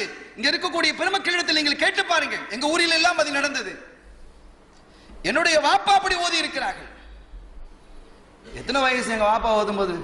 55-60 வயசுல உட்கார்ந்து ஓதிக்கிட்டு இருப்பாங்க. வியாபாரத்தில் வியாபாரத்துக்கு போவாங்க. கல்விக்கு நிறைவு முடிவு என்பது இல்லையே.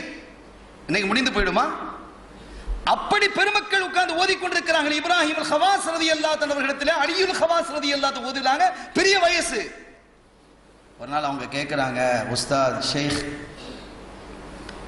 ஒரு சந்தேகம் கேட்கலாமா? கேளுங்க. குத்துப நாயகம் ரலியல்லாஹு தஆலா மகத்தான ஒரு இறைநேச செல்வர், மிகப்பெரிய ஒரு குத்துபு. ஆமாம், அவர்களுடைய காலத்திலே வாழ்ந்த சையதுனா அலியுல் ஹீத்தி ரலியல்லாஹு தஆலா அவர்கள் மிகப்பெரிய இறைநேசர், ஒரு குத்துபு. ஆமாம், ரெண்டுக்கும் ஆமாங்கிறாங்க. அவங்களும் ஒரு குத்துபு தான், இவங்களும் குத்துபு தான். இந்த இருவரில் உயர்ந்த அந்தஸ்தில் உள்ளவர் யார், மேன்மையான அந்தஸ்தில் உள்ளவர் யார் என்று நான் தெரிந்து கொள்ளலாமா என்று கேட்ட பொழுது கொஞ்சமும் யோசிக்காமல் சையதுனா இப்ராஹிம் அல் ஹவாஸ் உஸ்தாத் பதில் சொன்னாங்க, குத்துபுல் அக்தாப் அல்லாஹ் முஹியுத்தீன் அப்துல் காதிர் ஜீலானி அவர்கள் தான் மிக உயர்ந்தவர்கள் சொல்லி முடிச்சிட்டாங்க. அப்போ இவங்க சொன்னாங்க, அலியுல் ஹவாஸ் சொல்கிறாங்க, உஸ்தாத் அவங்க மிகப்பெரிய ஒரு குத்துபுங்கிறது எனக்கு சந்தேகம் இல்லை. ஆனால் அலியுல் ஹீத்தியை விட அவர்கள் உயர்ந்தவர்கள் அல்ல. 2 பேரையும் ஒப்பிட்டு பார்க்கும்போது சையதுனா அலியுல் ஹீத்தி மிக உயர்ந்தவர்கள் குத்துப நாயகத்தை விட. எப்படி சொல்கிறாய் உஸ்தாத் கேட்குறாங்க. என்னிடத்தில் 2 சான்றுகள் இருக்கிறது. அப்படியா? சொல்லுங்க, அந்த 2 சான்றை நான் கேட்கிறேன். வரலாற்றிலே நான் படித்தேன். அலியுல் ஹவாஸ் அவர்கள் மாணவர் சொல்கிறார்கள், நான் வரலாற்றிலே படிக்கிறேன். ஒரு முறை குத்துப நாயகம் ரலியல்லாஹு தஆலா அன்ஹு அவர்களினுடைய மஜ்லிஸ் நடந்து கொண்டிருக்கிறது. பல்லாயிரக்கணக்கான மக்கள் உட்கார்ந்து கேட்டுட்டு இருக்கிறாங்க. இன்னைக்கு கேட்பான், பல்லாயிரக்கணக்கான மக்களுக்கு அந்த காலத்தில் மைக்கா இருந்ததுன்னு, அது போய் எப்படி சேருது, எப்படி சேர்ந்தது, அதெல்லாம் சேர முடியுமா, இது எப்படிங்க விளங்கும் அப்படின்னு கேட்கக்கூடிய காலம் தானே இது. இந்த காலத்தில் இதெல்லாம் கேட்கறேன்னா பெரிய ஒரு ஆச்சரியம். ஸல்லல்லாஹு அலைஹி வஸல்லம் அவர்கள் அரஃபா மைதானத்திலிருந்து பேசினாங்க. கூடாரத்தில் இருந்து கொண்டு, வெளியில் இருந்து கொண்டு 1,24,000 சஹாபிகள் கேட்டார்களே, எப்படி கேட்டார்கள்? அவர்களுடைய காதிலே போய் விழுந்தது. எப்படி விழுந்தது? மைக் இருந்ததா? எதை எப்படி பேச வேண்டுமோ அதை அப்படி பேச வேண்டும். என்னை போல் அவர், அவரை போல் நான் என்று நினைத்து பேசினா இந்த குழப்பம் தான் வந்து சேரும். என்ன மாதிரி நினைச்சுக்கிட்டு மற்றவங்களை பேசினா அப்படி பேச முடியுமா? கண்ணியத்திற்குரியவர்களே, அதனால தான் ரசூலுல்லாவே நம்மை போன்றவர் என்று சொன்னதற்கு பிறகு இதெல்லாம் ஏமாத்திரன் ஆயிடும். மிக கவனமாக இருக்க வேண்டும், ஈமானை பாதுகாத்துக் கொள்ள வேண்டும் சகோதரர்களே. அலியுல் ஹமாஸ் ரலியல்லாஹு தஆலா அவர்கள் சொன்னார்கள், குத்துபு நாயகம் மிக உயர்ந்தவர்கள் தான், ஆனால் அலியுல் ஹீத்தி அதைவிட மிக உயர்ந்தவர்கள். எப்படி உயர்ந்தவர்கள்? ஒரு முறை குத்துபு நாயகம் பேசிக் கொண்டிருக்கிறார்கள், அவர்களுடைய மஜ்லிஸ் நடந்து கொண்டிருக்கிறது, மக்களுக்கு நசீஹத் உபதேசம் செய்து கொண்டிருக்கிறார்கள். அலியுல் ஹீத்தி இப்படி உட்கார்ந்து இருக்கிறாங்க, உட்கார்ந்து தூங்கிக்கிட்டு இருக்கிறாங்க. குத்துபு நாயகத்தினுடைய மஜ்லிஸ்ல அலியுல் ஹீத்தி ரலியல்லாஹு தஆலா அமர்ந்து தூங்கிக் கொண்டிருக்கிறார்கள். தூங்குவதை பார்க்கிறார்கள். குத்துபு நாயகம் தன்னுடைய பேச்சை நிறுத்துகிறார்கள். அலியுல் ஹீத்தி அவர்களினுடைய தூக்கம் கெட்டு போய் விடுமோ என்று பேச்சை நிறுத்திவிட்டு அலியுல் ஹீத்தி அவர்களுக்கு பக்கத்துல வந்து குத்துபு நாயகம் கையை கட்டி நிற்கிறாங்க. அவங்க தூக்கம் கெட்டு போயிடக்கூடாது அப்படின்னு கையை கட்டி நிற்கிறாங்க. பாருங்க, குத்துபு நாயகத்தினுடைய பேச்சை விட அலியுல் ஹீத்தி ரலியல்லாஹு தஆலா அவர்களுடைய தூக்கம் மேன்மை என்பதை குத்துபு நாயகமே தெளிவுபடுத்தி இருக்கிறாங்க. இது நடந்த நிகழ்ச்சி. ஆமாம், அது நடந்தது. இப்ராஹிம் ஹவாஸ் ரலியல்லாஹு அன்ஹு உஸ்தாது சொன்னாங்க, ஆமா அது நடந்தது. சரி, ஒரு சான்று சொல்லிட்டீங்க, இன்னொரு சான்றையும் சொல்லி முடிச்சிருங்க. நான் ஒரு கனவு கண்டேன். கனவுண்டா நாதாக்கள் காணக்கூடிய கனவு. நம்ம கனவு எப்படிலாம் இருக்குன்னு தெரியத்தானே செய்யும். சில கனவுகளை வந்து சில பேர் கேட்குறாங்க, ஹஸ்ரத் நான் இப்படி கனவு கண்டேன், அதுக்கு விளக்கம் என்ன அப்படின்னு கேட்டான். என்ன கனவு? யானை துறைச்சதுங்கிறான், பாம்பு வந்து விழுந்ததுங்கிறான், திருடன் வந்தான். இந்த மாதிரி கனவுகள். சரி, பலவிதமான கனவுகள் வரும். அலியுல் ஹமாஸ் ரலியல்லாஹு தஆலா அவர்கள் குறிப்பிடுகிறார்கள், நான் ஒரு கனவு கண்டேன். அந்த கனவிலே ஹதீரத்துல் குதுஸியை நான் பார்க்கிறேன். படிக்கட்டுகள் ஏறி ஹதீரத்துல் குதுஸிக்கு போகிறது. அற்புதமான விரிப்பு விரித்து வைக்கப்பட்டிருக்கிறது படிக்கட்டுகளில். ஹதீரத்துல் குதுஸி என்றால் என்ன, அது என்ன படிக்கட்டு என்பதையெல்லாம் பெருமக்களாகிய நாதாக்களாகிய அவரவர்கள் தங்களுடைய ஷேகுமார்களிடத்தில் கேட்டு தெரிந்து கொள்ள வேண்டும். சரி, நான் இந்த விவரத்தை பேசுவதற்கு வரவில்லை என்பதையும் நான் ஆரம்பத்திலேயே தெளிவுபடுத்தி விட்டேன். ஹதீரத்துல் குதுஸிக்கு செல்லக்கூடிய படிக்கட்டு, அதை நான் காணுகிறேன். படிக்கட்டுக்கு கீழே பல்லாயிரக்கணக்கான, ஏன் லட்சக்கணக்கான ஒளிமார்கள் குழுமி நிற்கிறான். நிறைய ஒளிமார்களா இருக்கிறான். யார் எவர்னு கண்டுபிடிக்க முடியல, அவ்வளவு பெரிய கூட்டம். நான் முதல் படியில ஏறினேன். படினா சின்ன பெரிய படியா இருக்கு, அதுலயும் பல லட்சக்கணக்கான பேர் இருக்கிறாங்க. ஆனா கீழே இருந்ததை விட கொஞ்சம் குறைவா இருக்கு. அப்படித்தானே இருக்கும். தரஜாக்கள் ஏற ஏற சாதாரண ஒரு போலீஸ்காரன், அதுக்கு மேல கொஞ்சம் இன்ஸ்பெக்டர், சப் இன்ஸ்பெக்டர், அதுக்கப்புறம் இன்ஸ்பெக்டர், அதுக்கப்புறம் டிஐஜி, அப்புறம் ஐஜி, அது இதுன்னு போக போக போக எண்ணிக்கைகள் குறைஞ்சிக்கிட்டு தான் வரும். யூகேஜி படித்தவங்க எத்தனை பேர் இருப்பாங்க? எல்லாரும் யூகேஜி படிச்சிருப்பாங்க. எல்லாரும் ஏ லெவல் படிச்சிருப்பாங்களா? ஓ லெவல் வரும்போது எண்ணிக்கை குறைஞ்சிடும், ஏ லெவல் வரும்போது இன்னும் குறைஞ்சிடும், பிஏ பிஎஸ்சின்னு போகும்போது இன்னும் குறைஞ்சிடும், டாக்டருக்குன்னு போகும்போது இன்னும் குறைஞ்சிடும். அப்படி குறைந்து கொண்டு தான் இருக்கு. தரஜாக்கள் செல்ல செல்ல ஷுரூத்துகள், சட்டதிட்டங்கள் அதிகமாக அதிகமாக அதனுடைய வலு அதிகமான பொழுது அந்த எண்ணிக்கைகள் இயல்பாக குறையும். அதே மாதிரி முதல் படித்தரத்திற்கு போகும் பொழுது எண்ணிக்கை குறைகிறது, இரண்டாவது படித்தரத்தில் இன்னும் குறைகிறது, 3 4 என்று நான் போய்கொண்டே இருக்கிறேன். அங்கெல்லாம் வலிமார்கள் இருந்து கொண்டிருக்கிறார்கள், எண்ணிக்கை குறைந்து கொண்டே வருகிறது. கடைசி ஒரு 4-5 படிகள் இருக்கிறது. இப்போ அதுல பார்த்தா கொஞ்சம் பேர் தான், 30-40 பேர் இருக்கிறாங்க. இப்ப யார் எவர்னு பார்க்க முடியும், எண்ணிக்கையில் குறைவா இருக்கு. அப்ப பார்க்கறதுக்கு எளிதாக இருந்தது. நான் என்ன செய்தேன், பார்த்தேன். பார்த்து கொண்டே வரேன். அதுல யாரெல்லாம் இருக்கான் பார்த்தா, அதுல அலியுல் ஹீத்தியும் இல்லை, குத்துபு நாயகமும் இல்லை. இன்னொரு படி ஏறினேன், அங்கும் அவர்கள் இல்லை, அங்கும் இல்லை. கடைசியிலே பார்த்தால் முதல் படிக்க வந்து சேர்ந்து விட்டேன். அதுல ஒரே ஒரு ஆள் மட்டும்தான் இருந்தாங்க, அலியுல் ஹீத்தி அவங்க தான் இருந்தாங்க. குத்துபு நாயகம் படிக்கட்டுல இல்லை. முதல் படிக்கட்டுல இல்லை, 2வது படிக்கட்டுலையும் இல்லை, 3வது படிக்கட்டுலையும் இல்லை, 4வது படிக்கட்டுலையும் இல்லை, 5வது படிக்கட்டுலாம் கூட்டம் அதிகமா இருந்தது. இருந்திருக்கலாம், இல்லாமலும் இருந்திருக்கலாம், தெரியாது. ஆனால் முதல் படிக்கட்டில் இருந்தது, ஹதீரத்துல் குதுஸினுடைய முதல் படிக்கட்டிலே நின்றது அலியுல் ஹீத்தி ரலியல்லாஹு தஆலா அவர்கள் மட்டும்தான். எனவே குத்துபு நாயகத்தை விட அலியுல் ஹீத்தி அவர்கள் மிக உயர்ந்தவர்கள் என்பதற்கு இந்த 2 சான்று போதும் அப்படின்னு அலியுல் ஹவாஸ் ரலியல்லாஹு அன்ஹு பேசுறாங்க. இப்ராஹிம் ஹவாஸ் சொல்றாங்க, இப்ப நான் அதுக்கு விளக்கம் சொல்றேன். அலியுல் ஹவாஸ் அவர்களை பார்த்து, குத்துபு நாயகம் பேசிக்கிட்டு இருந்தாங்க, உண்மை. அலியுல் ஹீத்தி தூங்கிக்கிட்டு இருந்தாங்க, உண்மை. குத்துபு நாயகம் பேச்சு நிறுத்தியது உண்மை. அவங்க பக்கத்தில் போய் கையை கட்டி நின்றதும் உண்மை. ஆனால் அவங்க தூக்கம் கெட்டு போயிடுங்கிறதுக்கு அவனை பேச்சை நிறுத்திட்டு ஒன்று கிட்ட போய் நிற்கல. ஏன் நின்றார்கள் தெரியுமா? அலியுல் ஹீத்தி அவர்களுடைய அவங்க தூக்கத்தில் ஒரு கனவும் காண்றாங்க. மஜ்லிஸ்ல உட்கார்ந்து தூங்கிக் கொண்டு கனவும் காணுகிறார்கள். அந்த கனவிலே ஹாத்தமுன் நபி முஹம்மதுர் ரசூலுல்லாஹி ஸல்லல்லாஹு அலைஹி வஸல்லம் வந்துட்டாங்க. தன்னுடைய பாட்டனார் அலியுல் ஹீத்தி அவர்களுடைய கனவிலே வருகை தருகிறார்கள் என்பதை குதுபுல் அக்தாப் நினைவிலே பார்க்கிறார்கள். பார்த்து தன் பாட்டனாருக்கு பக்கத்துல போய் கையை கட்டி நின்றாங்க. அலியுல் ஹீத்திக்கு பக்கத்துல இல்லை. அங்க அலியுல் ஹீத்தி கனவுல ரசூலுல்லாஹ் இருக்காங்களே, அதுக்கு பக்கத்துல போய் நின்றாங்க. நீங்க அது வரைக்கும் தானே சொன்னீங்க, அலியுல் ஹீத்தி கனவு முழிச்சதுக்கு பிறகு என்ன நடந்ததுங்கிறது நீங்க சொல்லலையே. என்ன உஸ்தாத், என்ன நடந்தது? அவர்கள் திடுக்கிட்டு விழித்தார்கள். விழித்த பொழுது சொன்னார்கள், குத்துப்நாயகம் சொன்னாங்க, அலியுல் ஹீத்தி ரசூலுல்லாஹ் வந்தாங்க இல்லையா? ஆமா. என்ன சொன்னாங்கிறத நீங்க சொல்லிருங்க. என்ன சொன்னாங்கிறத நீங்க சொல்லிருங்க. அலியுல் ஹீத்தி வந்து சொன்னார்கள், மக்களே நான் இப்போ கொஞ்சம் தூங்கிட்டேன். ஸல்லல்லாஹு அலைஹி வஸல்லம் அவர்கள் வருகை தந்தார்கள். வருகை தந்து சொன்னார்கள், அலியுல் ஹீத்தி எனது பேரப்பிள்ளை அப்துல் காதிரை பற்றி பிடித்துக்கொள் என்று சொன்னார்கள். என்ற வார்த்தை அலியுல் ஹீத்தி சொன்ன பொழுது அந்த சபையிலே இருந்த 40 பேர் மூர்ச்சையானார்கள். மயக்கம் போட்டு கீழே விழுந்தார்கள். ஆடிட்டாங்க அலியுல் ஹவாஸ் ரலியல்லாஹு தஆலா. அடுத்து நீங்க கனவு கண்டது உண்மைதான். படிக்கட்டில் பார்த்துட்டு போனீங்க. முதல் படிக்கட்டில் யார் இருந்தா? அலியுல் ஹீத்தி இருந்தாங்க. அலியுல் ஹீத்தி முதல் படிக்கட்டில் இருப்பதற்கு மிக தகுதியானவர்கள். அவ்வளவு பெரிய குத்துப், அதுல சந்தேகமே கிடையாது.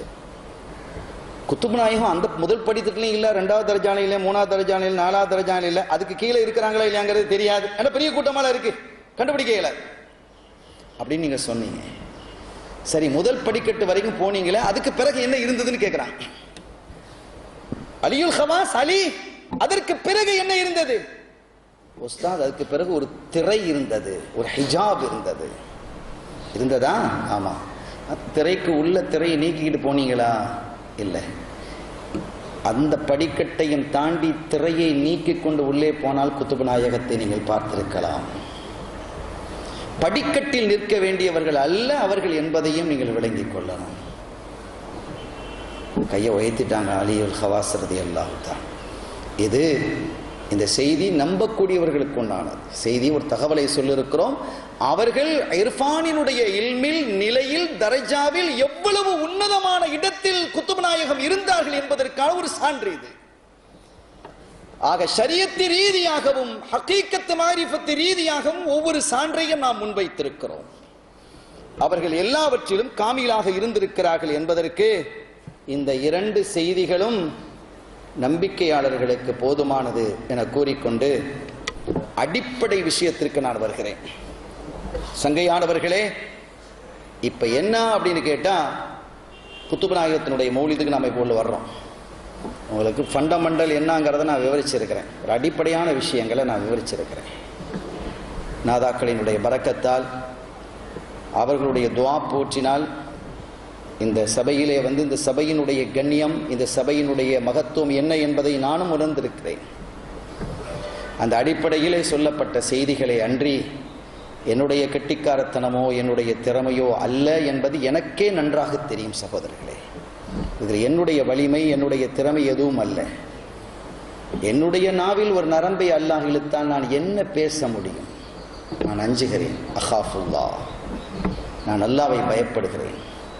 அருமையானவர்களே, ஆனாலும் ரப்புல் ஆலமீன் அர்ஹமுர் ராஹிமீன், கிருபையாளன், வலிமையானவன், மகத்தானவன், மாண்பானவன், தன்னுடைய அடியார்களை பற்றி, நல்லடியார்களை பற்றி பேசுவதற்கு அவன் யாருக்கு தௌஃபீக் செய்திருக்கிறானோ அவர்களால் மட்டும்தான் அது முடியும்.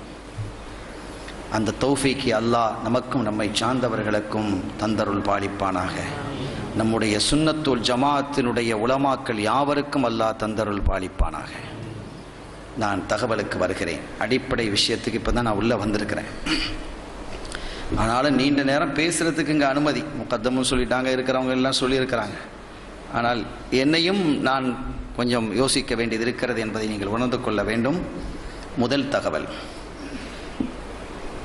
குத்துப் நாயகம் ரலியல்லாஹு தஆலா அன்ஹு அவர்கள் அபூபக்கரில் ஹமாமி ரதியல்லாஹு தஆலா அன்ஹு அவங்களும் பக்தாதை சேர்ந்த அபூபக்கருல் ஹமாமி ரதியல்லாஹு தஆலா அன்ஹு அவர்கள் சம்பந்தமாக ஷரியத் குத்துபு நாயகத்தில் இடத்துல முறையிடுகிறது. இது 9வது பக்கத்திலே நம்முடைய இந்த நபவியால் வெளியிடப்பட்ட இந்த மௌலிது ஷரீஃபில் 9வது பக்கத்திலே அது இடம்பெறுகிறது. சங்கையானவர்களே, அபூபக்கருல் ஹமாமி ரலியல்லாஹு தஆலா அன்ஹு அவர்கள்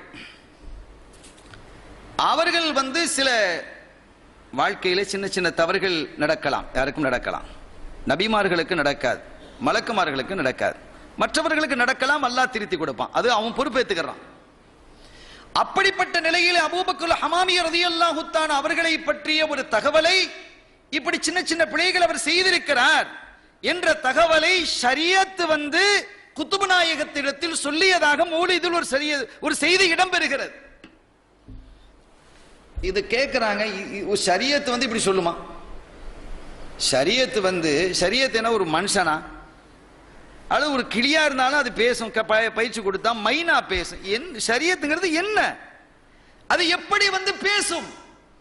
இது எப்படி சாத்தியமாகும்? இது நடைமுறைப்படுத்த முடியுமா? ஷரியத் பேசுமா என்ன? அதற்கான வாய் இருக்கிறதா, நாக்கு இருக்கிறதா, பல் இருக்கிறதா என்று நாக்கிலே பல் போட்டு பேசுபவர்கள் நிறைய பேர் இருக்கிறாங்க. இந்த நாட்டிலும் அந்த நாட்டிலும் பேசுறாங்க. இதை எப்படி ஏற்றுக்கொள்ள முடியும்? எனக்கும் ஒரு தகவல் வந்தது, ஒருத்தர் பேசினதை அனுப்பி இருக்கிறார். பாருங்க ஹஸ்ரத் இப்படி பேசுறான்னு சொல்லி, இந்த நாட்டுக்காரர் தான். நான் வச்சிருக்கேன், வாட்ஸ்அப்ல வந்திருக்கு இந்த தகவல். நான் அதையும் கேட்டுட்டு தான் பேசுறேன். அது காமெடியா பேசுறார், அது பகடியா பேசுறார். பாருங்க, இதுதான் முஹிதீன் மௌலிது. ஷரியத் குத்துபு நாயகத்திடத்தில் முறையிட்டு தான். அப்ப ஷரியத்தை விட முஹிதீன் பெரிய ஆளா? பேசுற பேச்சு ரலியல்லாஹு தஆலா அவர் பெரிய ஆளா? சரி, ஷரியத்துக்கு என்ன பாதி, என்ன உருவம் இருக்கு? கருப்பா, சிவப்பா, வெள்ளையா, பச்சையா என்றெல்லாம் கேள்விகளை எழுப்பி, இதெல்லாம் நடைமுறைக்கு சாத்தியமில்லாத ஒரு விஷயம். இப்படிப்பட்ட ஒரு விஷயத்தை இந்த மௌலிதில் எழுதி வச்சிருக்கிறாங்க. இதெல்லாம் குப்பை என்பது உங்களுக்கு விளங்கவில்லையான்னு அவர் பேசுறார். பல இடங்களையும் அங்கேயும் பேசுறாங்க, அங்கேயும் பேசுறாங்க. அருமையானவர்களே, இது சாதாரணமான நிறைய ஆதாரங்களுக்கு உட்பட்டது. இது நிறைய ஆதாரங்களுக்கு உட்பட்டது. முதல் செய்தி, இந்த செய்தி ஸல்லல்லாஹு அலைஹி வஸல்லம் அவர்கள் சொல்றாங்க. என்ன சொல்லுகிறார்கள் என்றால், அல்லாஹு தஆலா படைப்புகளை எல்லாம் படைத்து நிறைவுபடுத்தியதற்கு பிறகு குடும்ப உறவு சிலத்துர் ரஹம், குடும்ப உறவு எழுந்து சொல்லியதாம், இறைவா, என் உறவை விட்டும் விலகி இருக்கக்கூடியவர்களை பற்றி உன்னிடம் முறையிடக்கூடிய நேரம் இது என்று யார் பேசுதா? குடும்ப உறவு பேசுதான். குடும்ப உறவு பேசுகிறது என்று சொல்வது யார்?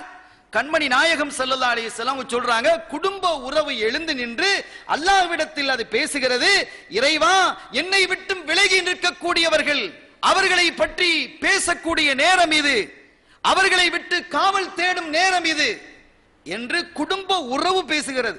ஒரு குடும்பம் பேசிச்சுன்னா குடும்பம் 4 பேர், குடும்ப உறவு எப்படி பேசும்? இது என்ன, எப்படி பேசும்? பேச முடியுமா? இந்த ஷரியத்து பேச முடியாது என்றால் குடும்ப உறவும் பேச முடியாது. குடும்ப உறவு பேச முடியும் என்றால் ஷரியத்தும் பேசும். குடும்ப உறவு பேச முடியும் என்றால் ஷரியத்து பேசும். அல்லாஹ் அதற்கு பதில் சொல்லுகிறான், உன்னை யார் இணைந்து நடக்கிறார்களோ அவர்களை நான் இணைந்து நடப்பேன், உன்னை யார் புறக்கணித்து நடக்கிறார்களோ அவர்களை நான் புறக்கணித்து விடுவேன். குடும்ப உறவுகளை பேணி நடப்போமாக. அல்லாஹ் அதற்கு நமக்கு தௌஃபீக் செய்யட்டும்.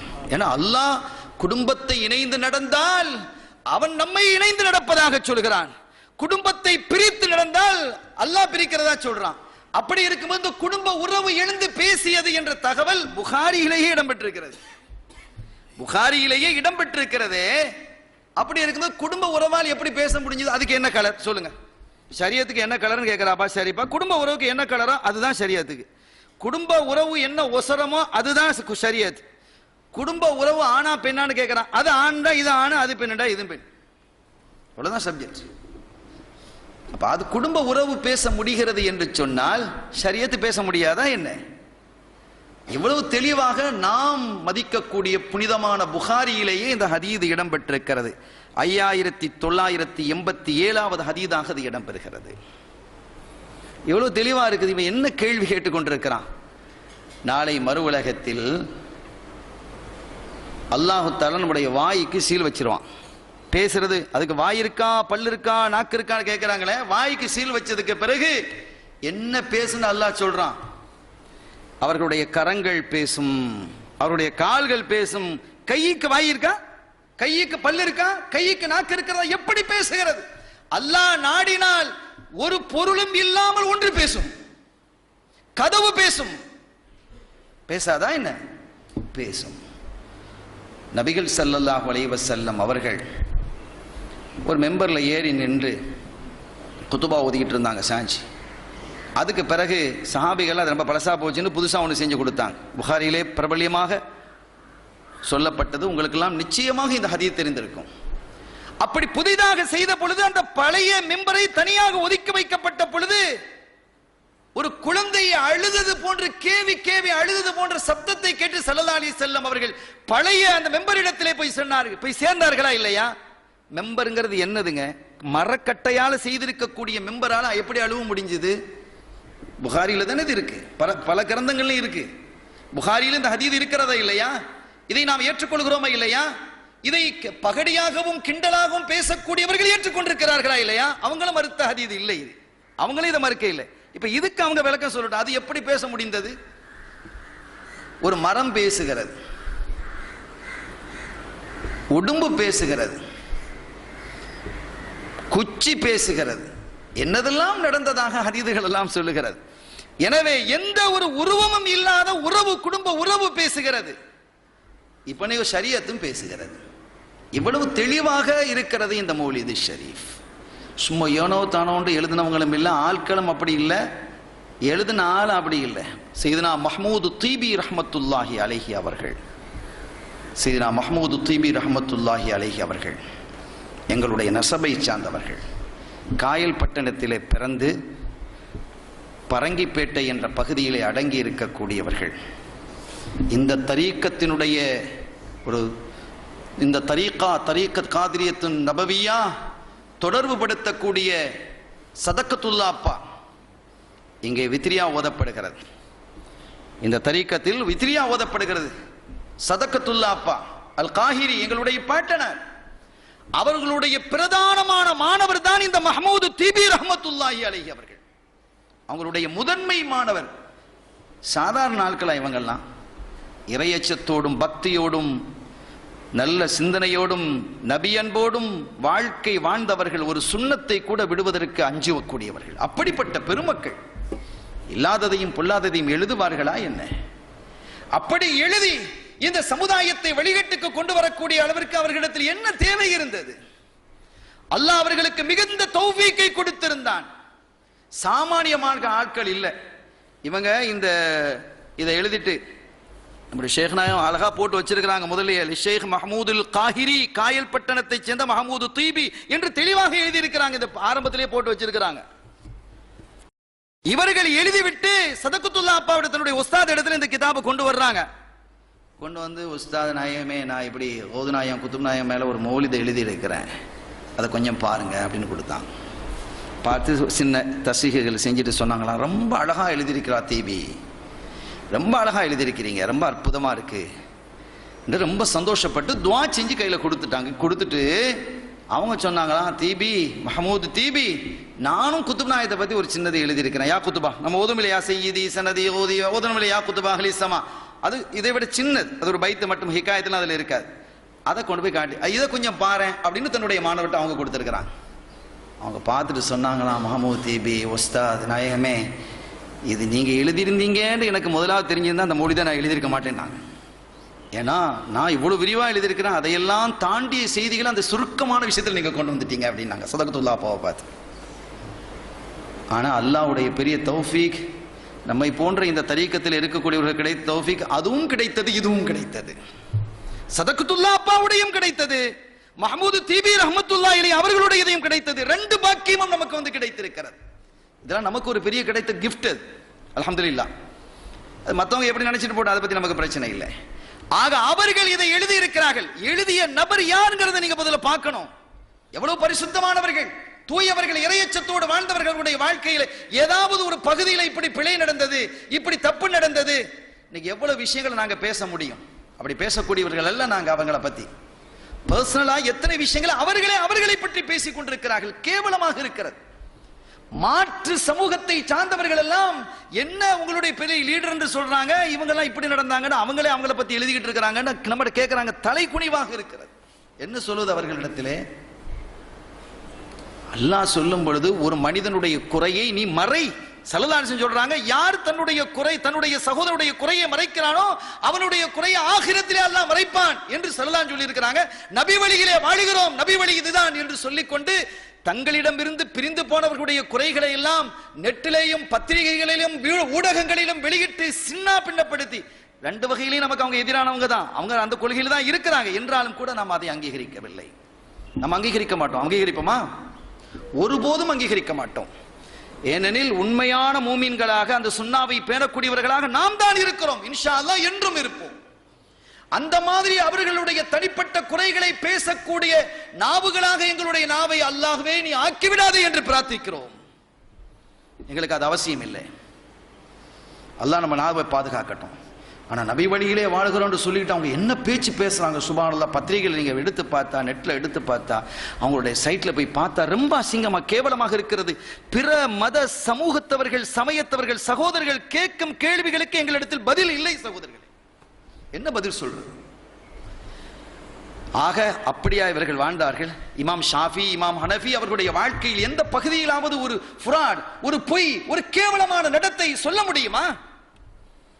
எவ்வளவு பரிசுத்தம், எவ்வளவு தூய்மை, எவ்வளவு நேர்மை. அப்படி வாழ்ந்தவர்கள் அல்லவா இந்த மஹ்மூது தீபி ரஹ்மத்துல்லாஹி அலைஹி அவர்கள். வாழ்க்கை வரலாறு படிச்சு பாருங்க எப்படி இருக்குன்னு. எவ்வளவு இறையச்சத்தோடும் தூய்மையோடும் ஹலாலை தேடி தேடி அவர்கள் வாழ்ந்த வரலாறுகள். ஹைர். ஆக இப்படி தெளிவாக இருக்கிறது. இது பேசுது. நாளைக்கு நன்மை தீமைகளை நெருக்கப்படுமா இல்லையா? அது எல்லாரும் தான் நம்பி இருக்கிறோம். மீசானில் நன்மை தீமைகள் நெருக்கப்படும்.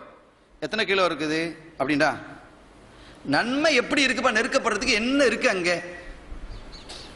அது என்ன, எது மாதிரி இருக்கு? இட்லி மாதிரி இருக்குமா, தோசை மாதிரி இருக்குமா, ஆடு மாதிரி இருக்குமா, மாடு எப்படி இருக்கும் நன்மை? அது எப்படி நெருக்கப்படுகிறது? இதற்கெல்லாம் நாம் விடை சொல்ல முடியாது. அது நெருக்கப்படும் என்று சொன்னால் ஷரியத் முறையிடும். முறையிட்டுக்கே ஒரு விஷயத்தை நம்ம ஆதாரம் சொல்லிட்டோம், அதுவே நமக்கு போதுமானது. குடும்ப உறவை சொன்னோம், அந்த மிம்பரை நாம் சொல்லி இருக்கிறோம். இங்கே நன்மை தீமைகள் நெருக்கப்படுகிறது. அது எப்படி இருக்கும்? அது உசரமா இருக்குமா, கருப்பா இருக்குமா, சிகப்பா இருக்குமா, வெள்ளையா இருக்குமா, புடிசா இருக்குமா, தடிமனா இருக்குமா? என்ன சொல்வது? இதற்கெல்லாம் என்ன விடை? ஷரியத்தில் அல்லாஹ் என்ன சொன்னானோ அதை அப்படி ஏற்றுக்கொள்வதுதான் ஈமான். சமிஅனா வாத்தானா. அல்லாஹ் ரசூல் சொல்றாங்களா, ஏத்துக்கிறோம். அதற்கு வழிவகையாக அந்த வழிவந்த பெருமக்கள் அது ஓமானங்களை கொண்டு வந்தால் அதை அங்கீகரிக்கணும். இதுதான் கியாஸ். எவ்வளவு தெளிவாக இருக்கிறது. இன்னைக்கு பெரிய ஒரு விஷயம் என்னன்னு கேட்டா, நமக்கு சாதகமான ஒரு விஷயம், அவங்க டிக்ளேர் பண்ணிட்டாங்க, நாங்க கியாஸை மறுக்கவில்லை, கியாஸை மறுக்கவில்லை அறிவிச்சிட்டாங்க, பகிரங்கமா அறிவிச்சிட்டார்கள். ஆனா அதை சொல்ற விதம் இருக்கு பாருங்க, அதான் ரொம்ப சங்கடமா இருக்கு. குர்ஆன் ஹதீஸ் இஜ்மா கியாஸ் நாம சொல்றோம், ஆனால் அவர்கள் குர்ஆன் ஹதீஸ் என்று மட்டுமே சொல்லி வந்தவர்கள் இப்போது கியாஸை நாங்கள் ஆதரிக்கிறோம், கியாஸை நாங்கள் மறுக்கவில்லை. ஆனால் அவன் சொன்ன வார்த்தையை நான் சொல்றேன், நான் காதால கேட்டேன். அவர் சொல்றாரு, நாங்க எந்த கியாஸை மறுக்கிறோம் தெரியுமா? இந்த அபூ ஹனீஃபா ஒண்ணு கிடக்க ஒண்ணு கியாஸ் பண்ணி வைத்திருக்கிறாரு. நஊது பில்லாஹ், அல்லாஹ் பாதுகாக்கணும். இப்படி கூட எடுத்து சொல்றதுக்கு சங்கடப்படுறேனா? அதாங்க ஈமான். உண்மையிலேயே நான் வேதனைப்படுகிறேன், சொல்ல வேண்டிய நிலை வந்து விட்டதே என்று. இந்த அபூ ஹனீஃபா ரஹ்மத்துல்லாஹி அலைஹி ஒன்று கிடக்க ஒன்று செய்து வைத்திருக்கிறார். அந்த கியாஸை தான் மருத்துவமே தவிர நாங்கள் செய்கிற கியாஸ் மிக சரியான கியாஸ்ங்கறான். எவ்வளவு கேவலமானவங்க இவங்க. அப்ப கியாஸ் இருக்கிறதுங்க மறுத்து உணர்ந்ததற்கு பிறகு இது கியாஸ் தானே, இங்க தெளிவா இருக்கு, ஷரியத் முறையிடுகிறது என்பது இவ்வளவு தெளிவாக அமைகிறது. அடுத்த செய்திக்கு நான் வருகிறேன். இந்த விஷயத்துக்கு இது போதும். குத்துபு நாயகம் பயான் பண்ணிக்கிட்டு இருக்கிறாங்க, மக்களுக்கு உபதேசம் செஞ்சுட்டு இருக்கும்போது ஒரு பருந்து வந்து கத்திச்சு. அவங்க என்ன காத்துக்கு கட்டளை இட்டாங்க, அது என்ன செஞ்சுட்டு அதை கழுத்தை முறிச்சு சாகடிச்சிருச்சு. இது என்ன செய்யுது? ஹிகாயத்தில் இருக்கு. அதனுடைய பக்கம் 18 என்று நான் நினைக்கிறேன். 18வது பக்கத்தில் இந்த தகவல் இடம்பெற்றதாக நான் கருதுகிறேன். சங்கையானவர்களே, அப்படி இந்த ஒரு தகவல் இருக்கிறது. இப்ப இது அவங்க என்ன கேட்கிறாங்க, சுபஹானல்லாஹ், ஒரு பறவை 18ஆம் பக்கத்துல தான், ஒரு பருந்து பறந்து அது கத்துது. குத்துபு நாயகம் மஜ்லிஸை நடத்திக்கிட்டு இருக்கிறாங்க. சரி, குத்துபு நாயகம் மஜ்லிஸை நடத்திக்கிட்டு இருக்கும் பொழுது ஒரு பறவை கத்துனா அதுக்கு தெரியுமா மஜ்லிஸ் நடக்குதுங்கிறது? அதை போய் அந்த காற்றுக்கு கட்டளையிட்டு அந்த காற்றை நீ என்ன செஞ்சிரு, அதனுடைய கழுத்தை முறிச்சு போட்டுருந்து சொல்றது சரியா? இது முறையா? ஒரு ஒளியா இருந்தா அப்படி செய்வாங்களா? ஒளி கிருபை உள்ள ஆளால இருக்கணும், கருணை உள்ள ஆளால இருக்கணும். அப்ப இந்த அப்ப ஒளி இல்ல. ஒண்ணு அவங்க என்ன செய்யணும், அவங்க நம்மளை பார்த்து சொல்றாங்க, இந்த சுன்னத் ஜமாஅத் சொல்லக்கூடியவங்க 2 விஷயத்தை சொல்லணும். ஒண்ணு, அவங்க ஒளி இல்லைன்னு சொல்லணும். அப்படி நடந்திருந்தால் அவர்கள் ஒளி இல்ல, அவுலியா கிடையாது அப்படின்னு சொல்லிடணும் குத்துபு நாயகத்தை. அப்படி இல்ல, இப்படி ஒரு நிகழ்ச்சி நடக்க இல்ல, இந்த மஹமூத் தீபி ஒரு கப்சாவை எழுதி வைத்திருக்கிறார் என்று சொல்லணும். அவங்க பேசுற பேச்சை அது அப்படி சொல்லிடுவோம், அப்பதான் விளங்குங்கிறதுக்காக. இந்த 2ல எந்தாவது முடிவுக்கு வாருங்கள் என்கிறார்கள். நாம சொல்றோம், சரி, கருணையாளர்களில் எல்லாம் மிக கருணையாளன் யார்? அல்லாஹ் அர்ஹமுர் ராஹிமீன். இதில் எனக்கும் சரி உங்களுக்கும் சரி இஸ்லாத்தில் இருக்கக்கூடிய 73 கூட்டம் வந்தாலும் சரி, அதில் யாருக்கும் இதில் சந்தேகம் வரப்போறது இல்லை. அதுலயும் சந்தேகம் வந்தோம்னா ஆச்சரியப்படுறதுக்கு இல்லை. சரி, இதுல யாருக்கும் சந்தேகம் வருவதற்கு வாய்ப்பு இல்லை. அர்ஹமுர் ராஹிமீன் அப்படி வைத்துக்கொள்ளுங்க. இப்ப நாம ஒரு செய்திக்கு வருகிறோம். பொதுவாக பறவைகளை அறுத்து சாப்பிடுவதற்கு நமக்கு அனுமதி இருக்கிறது. ஹலாலான பறவை, எல்லா பறவையும் இல்லை, நமக்கு சில பறவைகளை அறுத்து சாப்பிடுவதற்கு அனுமதி இருக்குதா இல்லையா? புறா இருக்குது, கருவாளி இருக்குது, கோழி இருக்குது, இவைகள் எல்லாம் அறுத்து சாப்பிடுவதற்கு நமக்கு அனுமதி இருக்கிறது. ஏன் அனுமதி இருக்கிறது? உயிர்களில் மிக மேன்மையான உயிர் மனித உயிர் தான். படைப்பினங்களிலேயே மிக பெரிய படைப்பு, மிக உயர்ந்த படைப்பு மனித படைப்பு தான், சிறந்த படைப்பு. அது அல்லாஹ் சொல்றான், வலக்கத் கர்ரம்னா பனி ஆதம் என்கிறான், லக்கத் ஹலக்னல் இன்சான ஃபீ அஹ்ஸனி தக்வீம் என்கிறான் என்று பல இடங்களில் மனித சமூகம் தான் உயர்ந்த சமூகம், உயர்ந்த படைப்புங்கிறான். ஆக மனித உயிர் தான் மேன்மையான உயிர். இந்த மனித உயிர் பாதுகாக்கப்படுவதற்காக ஆடுகளை அறுத்து சாப்பிடலாம். இந்த மனித உயிர் பாதுகாக்கப்படுவதற்கு மாத்திரமல்ல, மனித உயிர் நன்றாக இருக்க வேண்டும், ருசியாக இருக்க வேண்டும் என்பதற்காக கோழியை அறுத்து சாப்பிடலாம். சாப்பிடலாமா இல்லையா? ஒரு உயிரை போக்கலாம் தானே? அப்படி உயிரை போக்குவதற்கு மார்க்கத்தில் அனுமதி இருக்கிறது. அனுமதி இருக்கு. சரியா அனுமதி இருக்குன்னா அதை ஏன் போய் செய்யணும்? அதை எப்படியா பத்தி விட்டுற வேண்டியதா, கொஞ்ச நேரம் அமைதியா இருக்க வேண்டியதா? அந்த பருந்தை போய் ஏன் இப்படி கொல்லணும் அப்படிங்கிற ஒரு கேள்வி எழுந்தால், மனித அவங்க என்ன செய்யறாங்க? அல்லாஹ்வினுடைய அவனுடைய திருத்தூதர் ஸல்லல்லாஹு அலைஹி வஸல்லம் அவர்களினுடைய செய்தியை மக்களுக்கு எடுத்து சொல்லிக்கிட்டு இருக்கிறாங்க. அதற்கு தடையாக இந்த பறவை இருக்கிறது. நாம் இந்த நல்ல ஞாபகம் வச்சுக்கிடணும், உயிர்களிலெல்லாம் மேன்மையான உயிர் எது? மனித உயிர். மனித உயிர். யார் ஒரு மனிதனை உயிராக்குகிறானோ இந்த சமூகம் முழுவதையும் உயிராக்கியது போன்று என்று குர்ஆன் சொல்லுகிறது. யார் ஒரு மனிதனை அநியாயமாக கொல்லுகிறானோ இந்த மனித சமுதாயத்தை முழுமையாக கொன்றது என்று இந்த குர்ஆன் சொல்லுகிறது. குர்ஆன்ல இருக்கா இல்லையா? இது என்ன விளங்குகிறோம்? மனித உயிர் தான் மிக மேன்மையானது என்று விளங்குகிறோம். மனித உயிர் வாழ்வதற்காக ஆட்டை அறுக்கலாம், மாட்டை அறுக்கலாம், ஒட்டகத்தை அறுக்கலாம், கோழியை அறுக்கலாம். அறுக்கலாமா இல்லையா? ஒரு அவைகள் எல்லாம் உயிர் தானே. உயிர் அறுத்து வாழ்வதற்கு மார்க்கத்தில் அனுமதி இருக்கிறது. இப்ப நாம கேட்கிறோம், இந்த மார்க்க சம்பந்தமான அல்லாஹ் ரசூல் சம்பந்தமான செய்திகள் இந்த சமூகத்திற்கு போய் சேருவதற்கு இந்த பறவை தடையாக இருக்கிறது என்னும் பொழுது அதை அவர்கள் என்ன செய்தார்கள்? உத்தரவு கொடுத்து அதனுடைய தலையை பீத்து விடு என்று சொன்னார்கள். சரி, பறவையை விட்டுருங்க.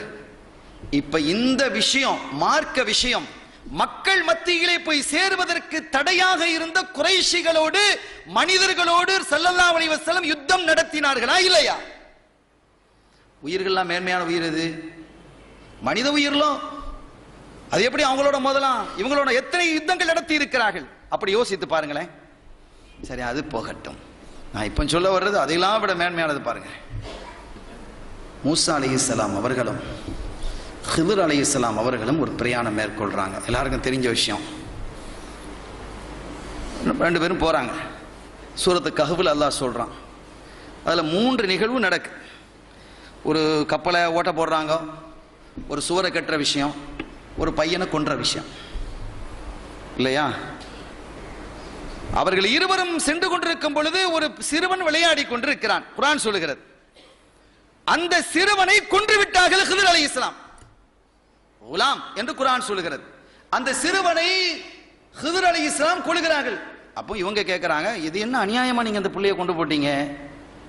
இது எதுக்கு, நீங்க என்ன தப்பு செஞ்சது நீங்க கொன்றீங்க அப்படின்னு கேட்கிறாங்க. அப்ப அவங்க சொன்னாங்க, நீங்க என்கிட்ட கேள்வி கேட்க கூடாதுன்னு சொன்னா இல்லையா? ஆமா மறந்துட்டேன். அதுக்கு பிறகு 3க்கு உண்டான விளக்கங்களை அவங்க சொல்றாங்க. ஹிதர் அலைஹிஸ்ஸலாம் சொல்றாங்க. என்ன சொல்றாங்க இந்த சிறுவனுடைய விஷயத்துல? மற்ற விஷயத்தை விடுங்க, நமக்கு சப்ஜெக்டுக்குள்ள விஷயம் மட்டும் இது. ஹிதர் அலைஹிஸ்ஸலாம் அவர்கள் சொல்கிறார்கள், இந்த சிறுவன் வளர்ந்து வந்தால் அவனுடைய பெற்றோரை அவன் காவிராக ஆக்கி விடுவான், வழிகேட்டிலே ஆக்கி விடுவான். அதான காரணம். வழிகேட்டில் ஆக்கிட்டானா, தப்ப செஞ்சிட்டானா? ஒருத்தன் ரோட்ல போறான், அவனை போய் கசையடி எடுத்து சாத்து நம்ம சாத்துறோம். ஒருத்தர் வந்து கேட்கிறார், ஏன்பா அவனை அடிக்கிறான்? இல்லை, இவன் நாளைக்கு 4 நின்று கல்லு குடிப்பான், அதனால தான் இப்பவுமே அடிச்சிட்டேன் அப்படின்னு சொன்னா இதை நீங்க பொருந்துமா? எப்படி நீங்க ஏத்துக்கிடுவீங்க? அவன் தன்னுடைய பெற்றோரை வழிகேட்டில் ஆக்கி விட்டானா? ஆக்கவில்லை. இனி எப்போதோ நடக்க போகிறது, அது அல்லாஹ்வுடைய தக்தீர், அது வேறு விஷயம். தண்டனை என்பது எப்போது? குற்றம் நடந்தால் தண்டனை. அதுவும் ஒரு பையன் இந்த நிலையில, ஒரு சின்ன பையன் வச்சுக்கிடுவோம், ஒரு சின்ன பிள்ளை, தக்லீஃப் இல்லாத ஒரு பிள்ளை மது அருந்தினான், இவனுக்கு தண்டனை உண்டா? எந்த ஷரியத்தில் இருக்கு? எந்த மதஹபில் இருக்கு தண்டனை? எந்த மதஹபிலையும் கிடையாது. ஒரு சின்ன பிள்ளை திருடி விட்டால், தக்லீஃப் இல்லாத ஒரு பிள்ளை திருடி விட்டது, 7-8 வயசு பிள்ளை திருடிட்டா அவனை கையை வெட்டணுமா? தக்லீஃப் இல்லை, அவர்களுக்கு தண்டனை கிடையாது. பைத்தியக்காரர்களுக்கு இல்லை, குழந்தைகளுக்கு, சிறுவர்களுக்கு இல்லை. அப்படித்தானே இருக்கிறது மார்க்கம். இந்த குழந்தைக்கு ஏன் தண்டனையை கொடுத்தார்கள்? அதோட இதை கொஞ்சம் ஒப்பிட்டு நீங்க பாருங்க. அப்ப அல்லாஹ்வினுடைய தக்தீர், அல்லாஹ் சில விஷயங்களை அப்படி நடத்துவான். அது ஏன் என்று அவனிடத்தில் நாம் கேள்வி கேட்கக்கூடாது. லா யுஸ்அலு அம்மா யஃபால், அவன் என்ன செய்கிறானோ அதற்காக அவன் கேள்வி கணக்கு கேட்கப்பட மாட்டான். என்ன யாரும் கேள்வி கேட்க கூடாது. கேட்க முடியுமா அல்லாஹ்வை? நீ எப்படி செஞ்ச அப்படிங்க அவன் கேட்பான். ஓஹோ எஸ் சார், அவன் கேட்பான், நாம் கேட்கப்படுவோம், அவன் நமக்கு கேட்பான், நாம் அவனுக்கு, அவன் எஜமான், நாம் அடிமைகள். ஆனால் அதெல்லாம் நமக்கு உதாரணமா இல்லையா?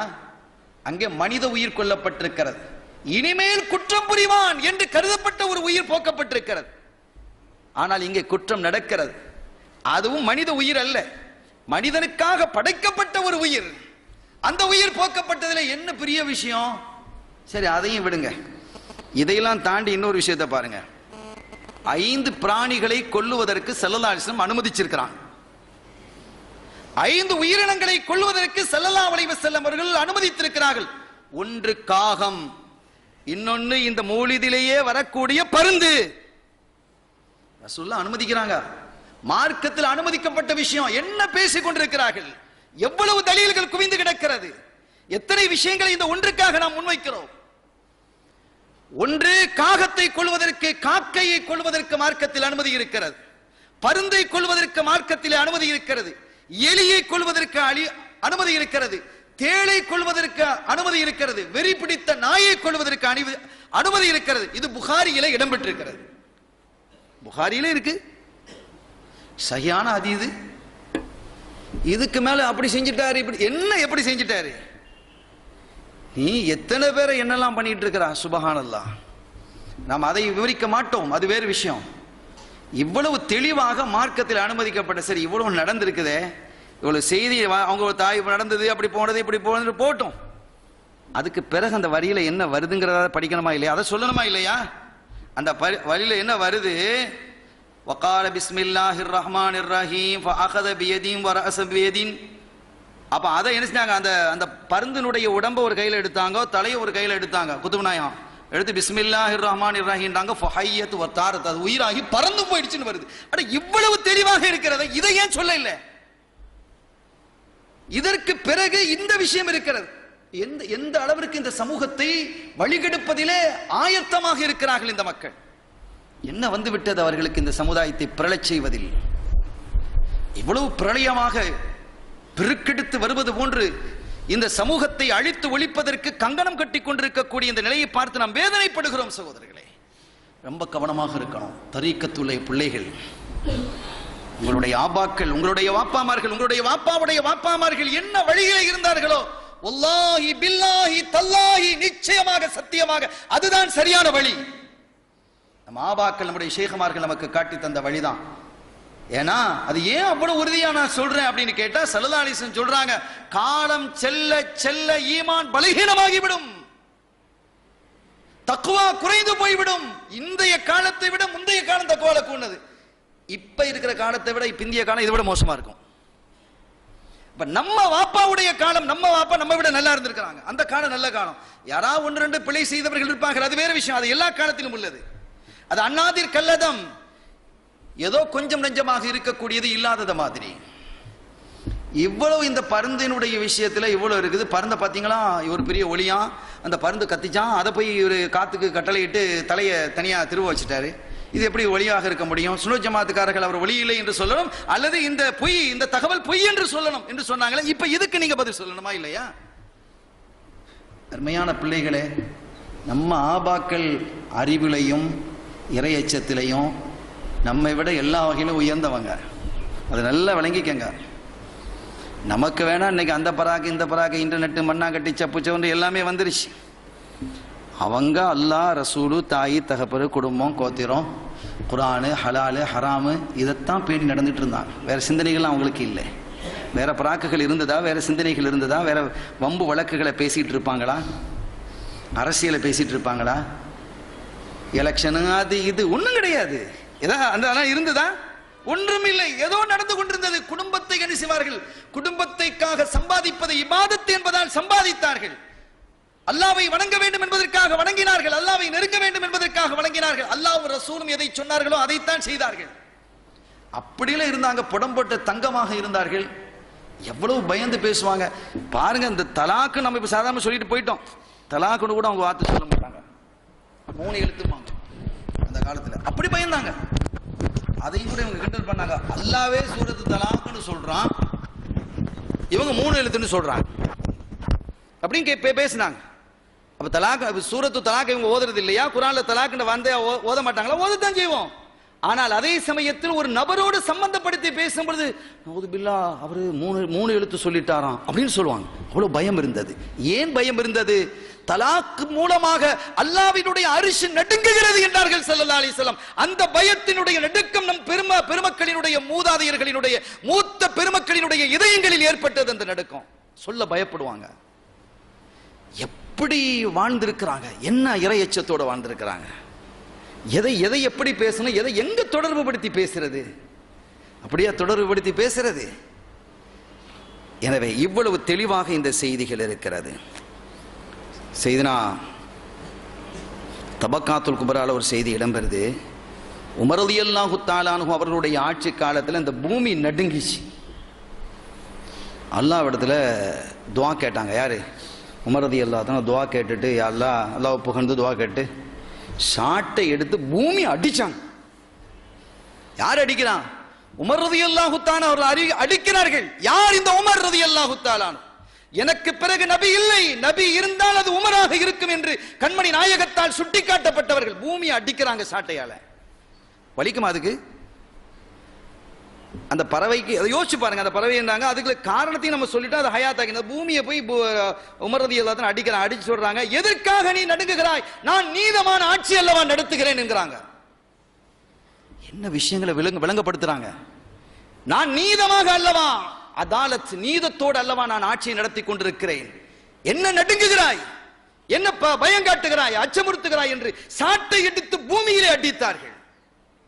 இதெல்லாம் படிப்பினை சகோதரர்களே. படிப்பினை பெறுவதற்காக, அவர்களுடைய ஆட்சி தூய்மை என்பதற்காக, நாம் மனதளவாலும் கூட ஒரு அநீதம் செய்யவில்லை என்பதை தெளிவுபடுத்துவதற்காக செய்த அற்புதமான நிகழ்வு அல்லவா. இதை வச்சுக்கிட்டு பூமி அடிச்சா வலிக்குமா, அப்படி செய்யலாம், அப்படி கேட்பீங்களா? அப்படி கேட்க முடியுமா? அதான் முறை. படிப்பினைகளுக்காக செய்யப்படக்கூடிய விஷயங்களை படிப்பினையாக எடுத்துக்கொள்ளணும். அது எதை எப்படி எடுத்துக்கொள்ள வேண்டும் என்று கூட சராசரி அறிவு இல்லாமல் பேசக்கூடிய பேச்சுக்கள். சங்கைக்குரிய பெருமக்களே, இன்னொன்றை நீங்கள் பாருங்கள். இந்த முஹியுத்தீன் அப்துல் காதிர் ஜீலானி ரலியல்லாஹு தஆலா அன்ஹு அவங்களுக்கு அசல் பேர் அம்மா பாப்பா வச்ச பேர் அப்துல் காதிர், அது எல்லாருக்கும் தெரியும். அப்துல் காதிர்னு பேர் வச்சிருக்குது. முஹையுத்தீன் உங்களுக்கு எப்படி பேர் வந்ததுன்னு கேட்குறாங்க மக்கள். அது வருது 13வது பக்கத்தில் இது இடம் பெறுகிறது. அழகாக அச்சடிக்கப்பட்டு ஓதுறதுக்கே குழுந்தாப்புல இருக்கு. இந்த மௌலிது கிதாபை பார்த்தீங்களா? என்ன அழகாக அச்சிடப்பட்டிருக்கிறது. கண்களில் ஒத்திக்கொள்ளக்கூடிய அளவிற்கு அருமையாக அச்சிடப்பட்டு ஒரு பெரிய பணியை செஞ்சு தந்திருக்கிறாங்க நாயகம் அவர்கள். இங்கே 13வது பக்கத்தில் எவ்வளவு தெளிவா, எவ்வளவு கலர்ஃபுல்லா, ஓதுறதுக்கே ஒரு குழுந்தாப்புல ஒரு சந்தோஷமா, எவ்வளவு பெரிய ஹிதமத் இது. சங்கைக்குரிய பெருமக்களே, இங்கே 13வது பக்கத்திலே ஒரு செய்தி சொல்லப்படுகிறது. அதாவது அவங்கள்ட்ட கேட்கப்பட்டதான், மா சபபு தலக்குபிக பி முஹையுத்தீன் லகபன் ஹாலியா, உங்களுக்கு ஏன் முஹையுத்தீன் பேர் இருந்தது, உம்மா வாப்பா அப்துல் காதர் தானே வச்சாங்க அப்படின்னு. அப்போ அவங்க சொன்னாங்க, நான் ஒரு நாள் இப்படி போய்கிட்டு இருந்தேன். அப்படி போய்கிட்டு இருக்கும் பொழுது ஒரு நோயாளி படுத்து கிடந்தார். அவரை என்ன செஞ்சேன், ஃபசல்லம் ஆலைய, அந்த நோயாளி எனக்கு சலாம் சொன்னார். ஃபசல்லம் தோ ஆலை, நான் என்ன செஞ்சேன், நான் அவருக்கு சலாம் சொல்லி படுத்து கிடக்கிற மனுஷனை எழும்பி உட்கார வச்சேன். அவர் வளர்ந்துட்டார். ஃபனமா ஜஸதுஹு வஸார லௌனுஹு சாஃபியா, அந்த நோய் எல்லாம் நீங்கி அவர் தெளிவானவராக ஆகிவிட்டார். அதுதான் தீன். அப்பதான் நீங்க சொன்னாங்க, நீங்க என்ன ஹயாத் ஆக்கிட்டீங்க, நான் ரொம்ப பலகீனமாக இருந்தேன், என்ன ஹயாத் ஆக்கிட்டீங்க, அது சொல்லிச்சான், அந்த தீன் சொல்லிச்சான். அதனால முஹையுத்தீன், தீனை ஹயாத் ஆக்கியவன் பேர் வந்தது. ஷரியத்துக்கு உடல் இருக்கா? இப்ப திரும்பவும் அந்த கேஸ் தான் வந்து சேருதுங்க. உடல் இருக்குதா, அது அப்படி மெலிஞ்சு போய் இருக்குமா, இப்படி இருக்குமா, இதெல்லாம் என்ன, இதெல்லாம் ஒரு உதாரணம் சகோதரர்களே. அல்லாஹ் ஓமானமாக சில காட்சிகளை நடத்துவான். ஸல்லல்லாஹு அலைஹி வஸல்லம் அவர்கள் மேராஜுக்கு செல்லும் பொழுது எத்தனையோ காட்சிகளை பார்த்தார்கள். அதெல்லாம் நடந்து முடிந்து விட்டதா, இனி நடக்க போகக்கூடிய காட்சிகள் அவர்களுக்கு காட்டப்பட்டது. தொழுகை உருவமாக வரும், நீங்கள் செய்திருக்கக்கூடிய இபாதத்துக்கள் உருவமாக ஆகிரத்திலே வந்து முறையிடும். அவைகள்லாம் வந்து முறையிடுமா இல்லையா? அதே போல இந்த தீன் வந்து முறையிடுது. சரி, அது போகட்டும். ஸல்லல்லாஹு அலைஹி வஸல்லம் அவங்க சொல்றாங்க, அவர்கள் குறிப்பிடுகிறார்கள், இந்த செய்தி புகாரிலே இருக்குது, நான் பல ஹதீதுகளும் இருக்குது. இப்ப நாம மட்டும் புகாரியை கொண்டாடலையே, அவங்களும் ஏதாவது முதல்ல இருந்தா புகாரியில் இருக்கான்னு அவங்க முதல்ல கேள்வி ஹதீதை கேட்கிறாங்க. மற்ற ஹதீது கிரந்தங்களை விட புகாரிக்கு இன்னைக்கு ஒரு முக்கியத்துவம் வச்சு தானே இருக்கிறாங்க. மற்ற கொள்கை உடையவர்களாக இருந்தாலும் புகாரியிலேயே சரியான ஹதீதை 300 சொச்ச ஹதீதை நாங்க ஏத்துக்கிட மாட்டோம்னு சொல்லிட்டாங்க. அது வேற விஷயம். இருந்தாலும் கூட அவர்களிடத்திலே அவங்களும் இன்னைக்கு ஒரு ஹதீஸ் புகாரில் இருக்கா அப்படின்னு ஒரு கேட்கிற நிலைமை இன்னைக்கு இருக்கு. அதனால இந்த புகாரியை நான் முற்படுத்தி கொண்டிருக்கிறேன், அதற்காகவும் முற்படுத்தி கொண்டிருக்கிறேன். 7008வது ஹதீதாக இது இடம்பெறுகிறது. சலதான் சொல்றாங்க, எனக்கு நான் ஒரு கனவு கண்டேன். அந்த கனவுல வந்து சில மனிதர்கள் இருக்கிறாங்க. அந்த மனிதர்களுக்கு சில பேருக்கு சட்டம் முதுகு வரைக்கும் தான் இருக்கு, சில பேருக்கு வந்து நெஞ்சு வரைக்கும் இருக்கு, சில பேருக்கு அதை தாண்டி இருக்கு, சில பேருக்கு அதை விட பெருசா இருக்கு. உமர் ரலியல்லாஹு தஆலா அவர்களுக்கு ரொம்ப பெருசா இருக்கு, பெருசா நீட்டி இழுத்துக்கிட்டு போறாங்க, அவ்வளவு பெருசா இருக்குது அவங்களுடைய சட்டை. நாயகமே இது என்ன அப்படின்னு கேட்கும்போது தீன்ங்கிறாங்க. தீன் என்ன சட்டையா? தீன் என்ன சட்டையான்னு கேட்கிறேன். ஸல்லல்லாஹு அலைஹி வஸல்லம் தீனை ஒரு சட்டைக்கு ஒப்பிட்டு காட்டி இருக்கும் பொழுது ஒரு உயிரான உடலுக்கு சொன்னால் என்ன இருக்கிறது? இதெல்லாம் மார்க்கத்தில் அனுமதிக்கப்பட்டிருக்கிறது, இருக்கிறது, நடக்கும். அது ஸல்லல்லாஹு அலைஹி வஸல்லம் அவர்கள் தெளிவாக சொல்லுகிறார்கள், இது சட்டையை சில பேர் முதுகு வரைக்கும் தான் இருக்குது, சில பேருக்கு நெஞ்சுக்கு இருக்குது, சில பேருக்கு அதுக்கு கீழே இருக்குது, இன்னும் பல பேர் இருக்கிறாங்க. உமர் ரலியல்லாஹு தஆலாவுடைய சட்டை ரொம்ப பெருசா இருக்குது, இழுத்துக்கிட்டு போறாங்க என்று அப்படி ஒரு கனவை கண்டேன் என்று கண்மணி நாயகம் ஸல்லல்லாஹு அலைஹி வஸல்லம் சொல்லும் பொழுது அவ்வல் தீன், அதை தீன் என்று நான் தாவீல் செய்கிறேன். அது மார்க்கங்கிறாங்க சட்டையை. அப்ப நான் ஒரு போட்டிக்கிறது சட்டையை இதான் மார்க்கம் அப்படி நான் சொல்லலாமா? நான் மார்க்கம் போட்டிருக்கிறேன், என் மார்க்கம் எனக்கு இடுப்பு வரைக்கும் இருக்குது, இந்த மார்க்கம் இப்ப எனக்கு கால் வரைக்கும் இருக்குது. பேண்ட் போட்டு சில பேர் கீழே வரைக்கும் இழுத்துட்டு போவாங்க, அவர் கால் வரைக்கும் இருக்கு, அப்படி சொல்ல முடியுமா? இந்த மாதிரி நிகழ்வுகள் ஷரியத்திலே நடக்கும். அது எல்லாருக்கும் உள்ளது இல்லை, எல்லாருக்கும் உள்ளது. ஸல்லல்லாஹு அலைஹி வஸல்லம் கனவிலே கண்டார்கள், அது வாழ்க்கையிலே உயிராக அங்கே என்ன செய்கிறது, பரிணமிக்கிறது. அல்லாஹ் தஆலா அப்படி காட்சிகளை ஏற்படுத்துவான். இதெல்லாம் அபூர்வமாக நடக்கக்கூடிய ஒரு விஷயம்.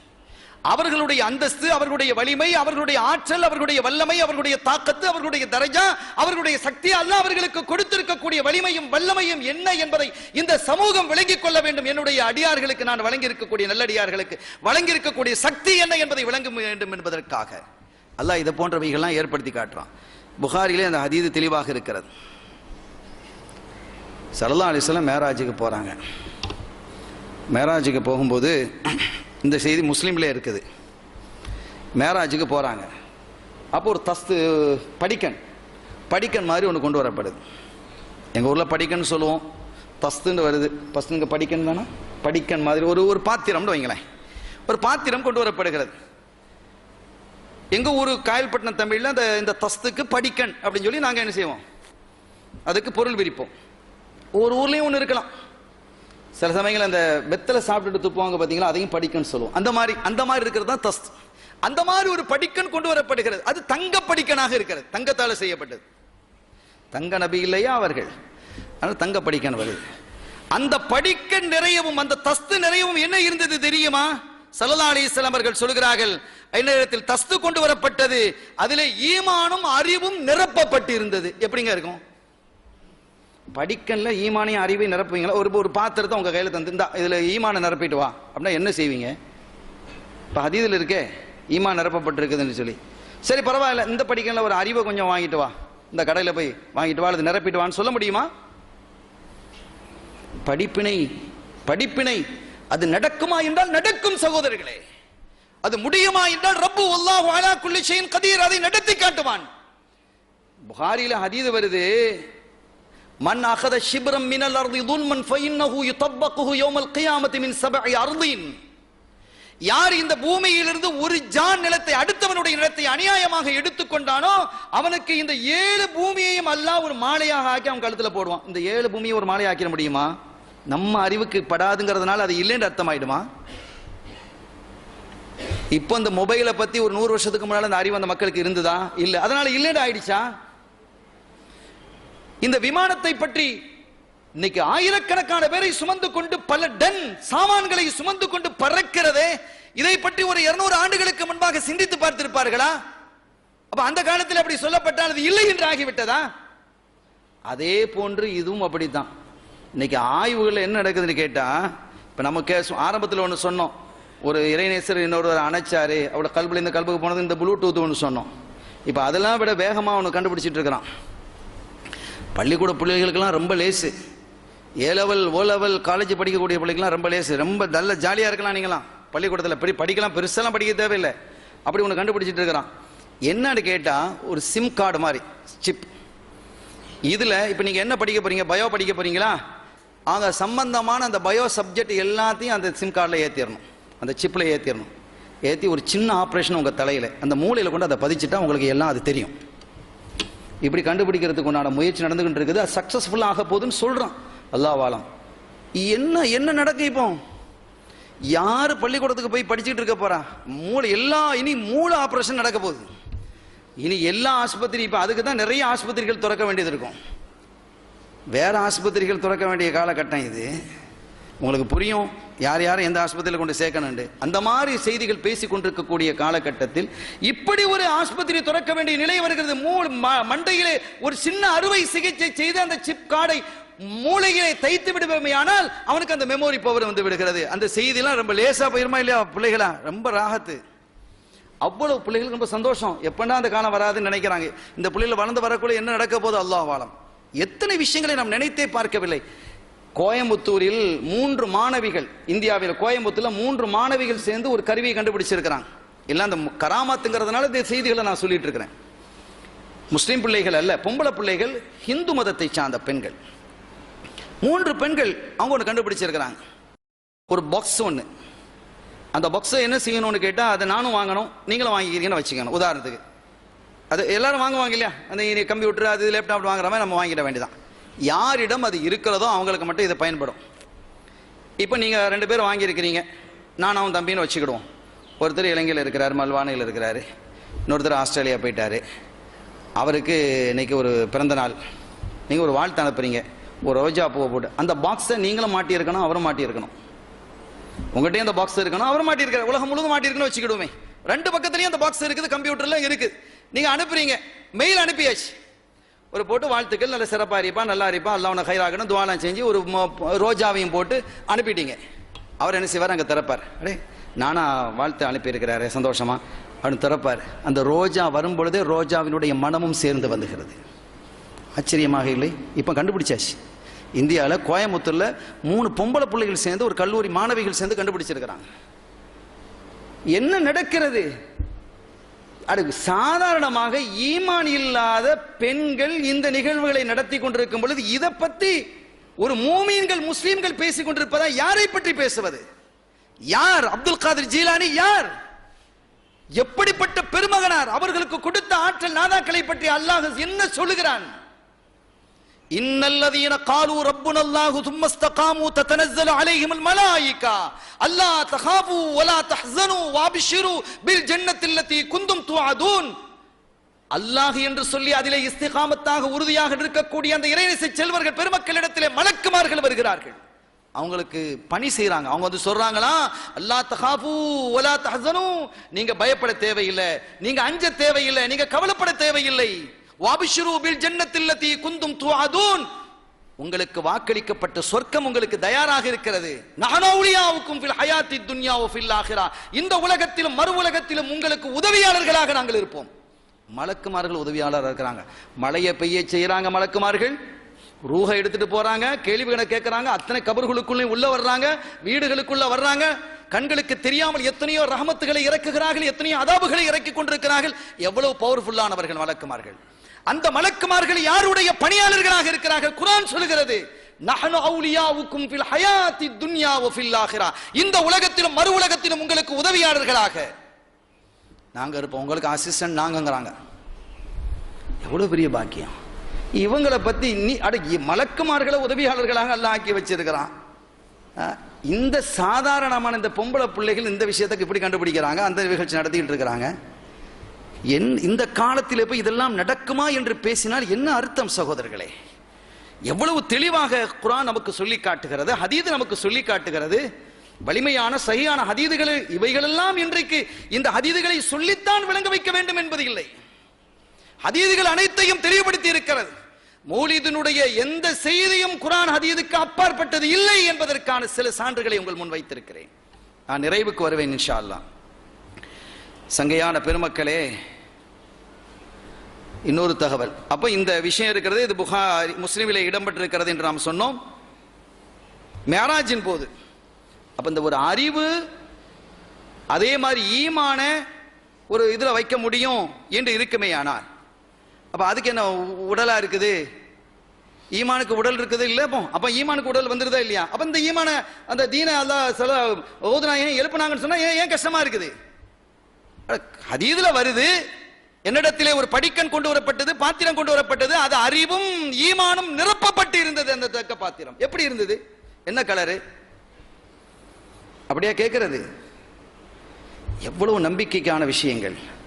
யுமினூன பில் கைப், மூமீன்கள் என்றால் யார்? மறைவான விஷயங்களை நம்பக்கூடியவர்கள் அல்லாஹ். கண்ணால பார்த்து தான் நம்பனா மூமீன் இல்லை. அப்படின்னா முதல்ல அல்லாஹ்வை காட்டுன்னு கேட்கணும்.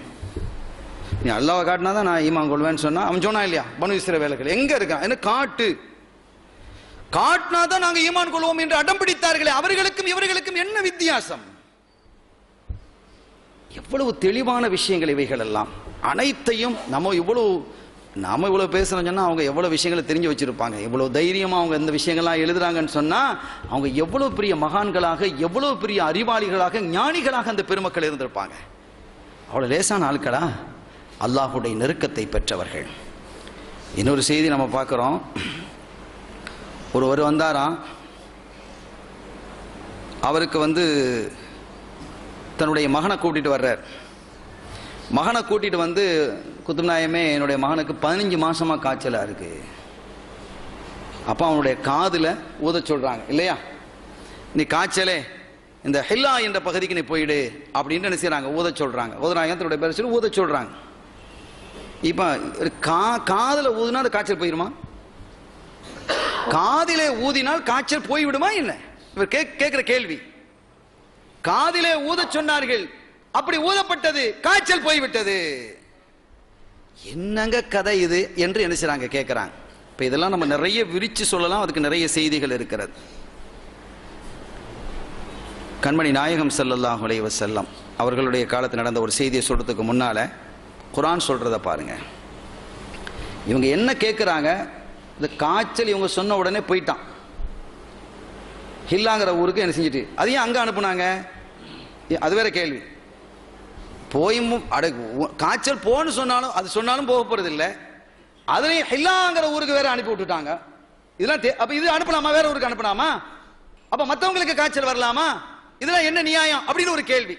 இப்ப இந்த மாதிரிலாம் சொல்லும் பொழுது நம்ம மக்கள் சரிதானே, அது காய்ச்சல் காதில் போய் உட்காந்து காதில் போய் நம்ம ஊதிப்பார். அவங்க கேட்கறான், இப்போ உங்களுக்கு காய்ச்சலுங்க, இங்க வந்து நான் ஊதுனேன் காய்ச்சல், வெளியில போயிரு போ, உஹ்ருஜ் வெளியே போ அப்படின்னா போயிருமா? டாக்டரே தேவையில்லையங்க, காதில் வந்து ஊதிட்டே இருக்கலாமேங்கிறான். எதையோட ஒப்பிடுறங்கிறது அந்த அறிவு இல்லாத தன்மை.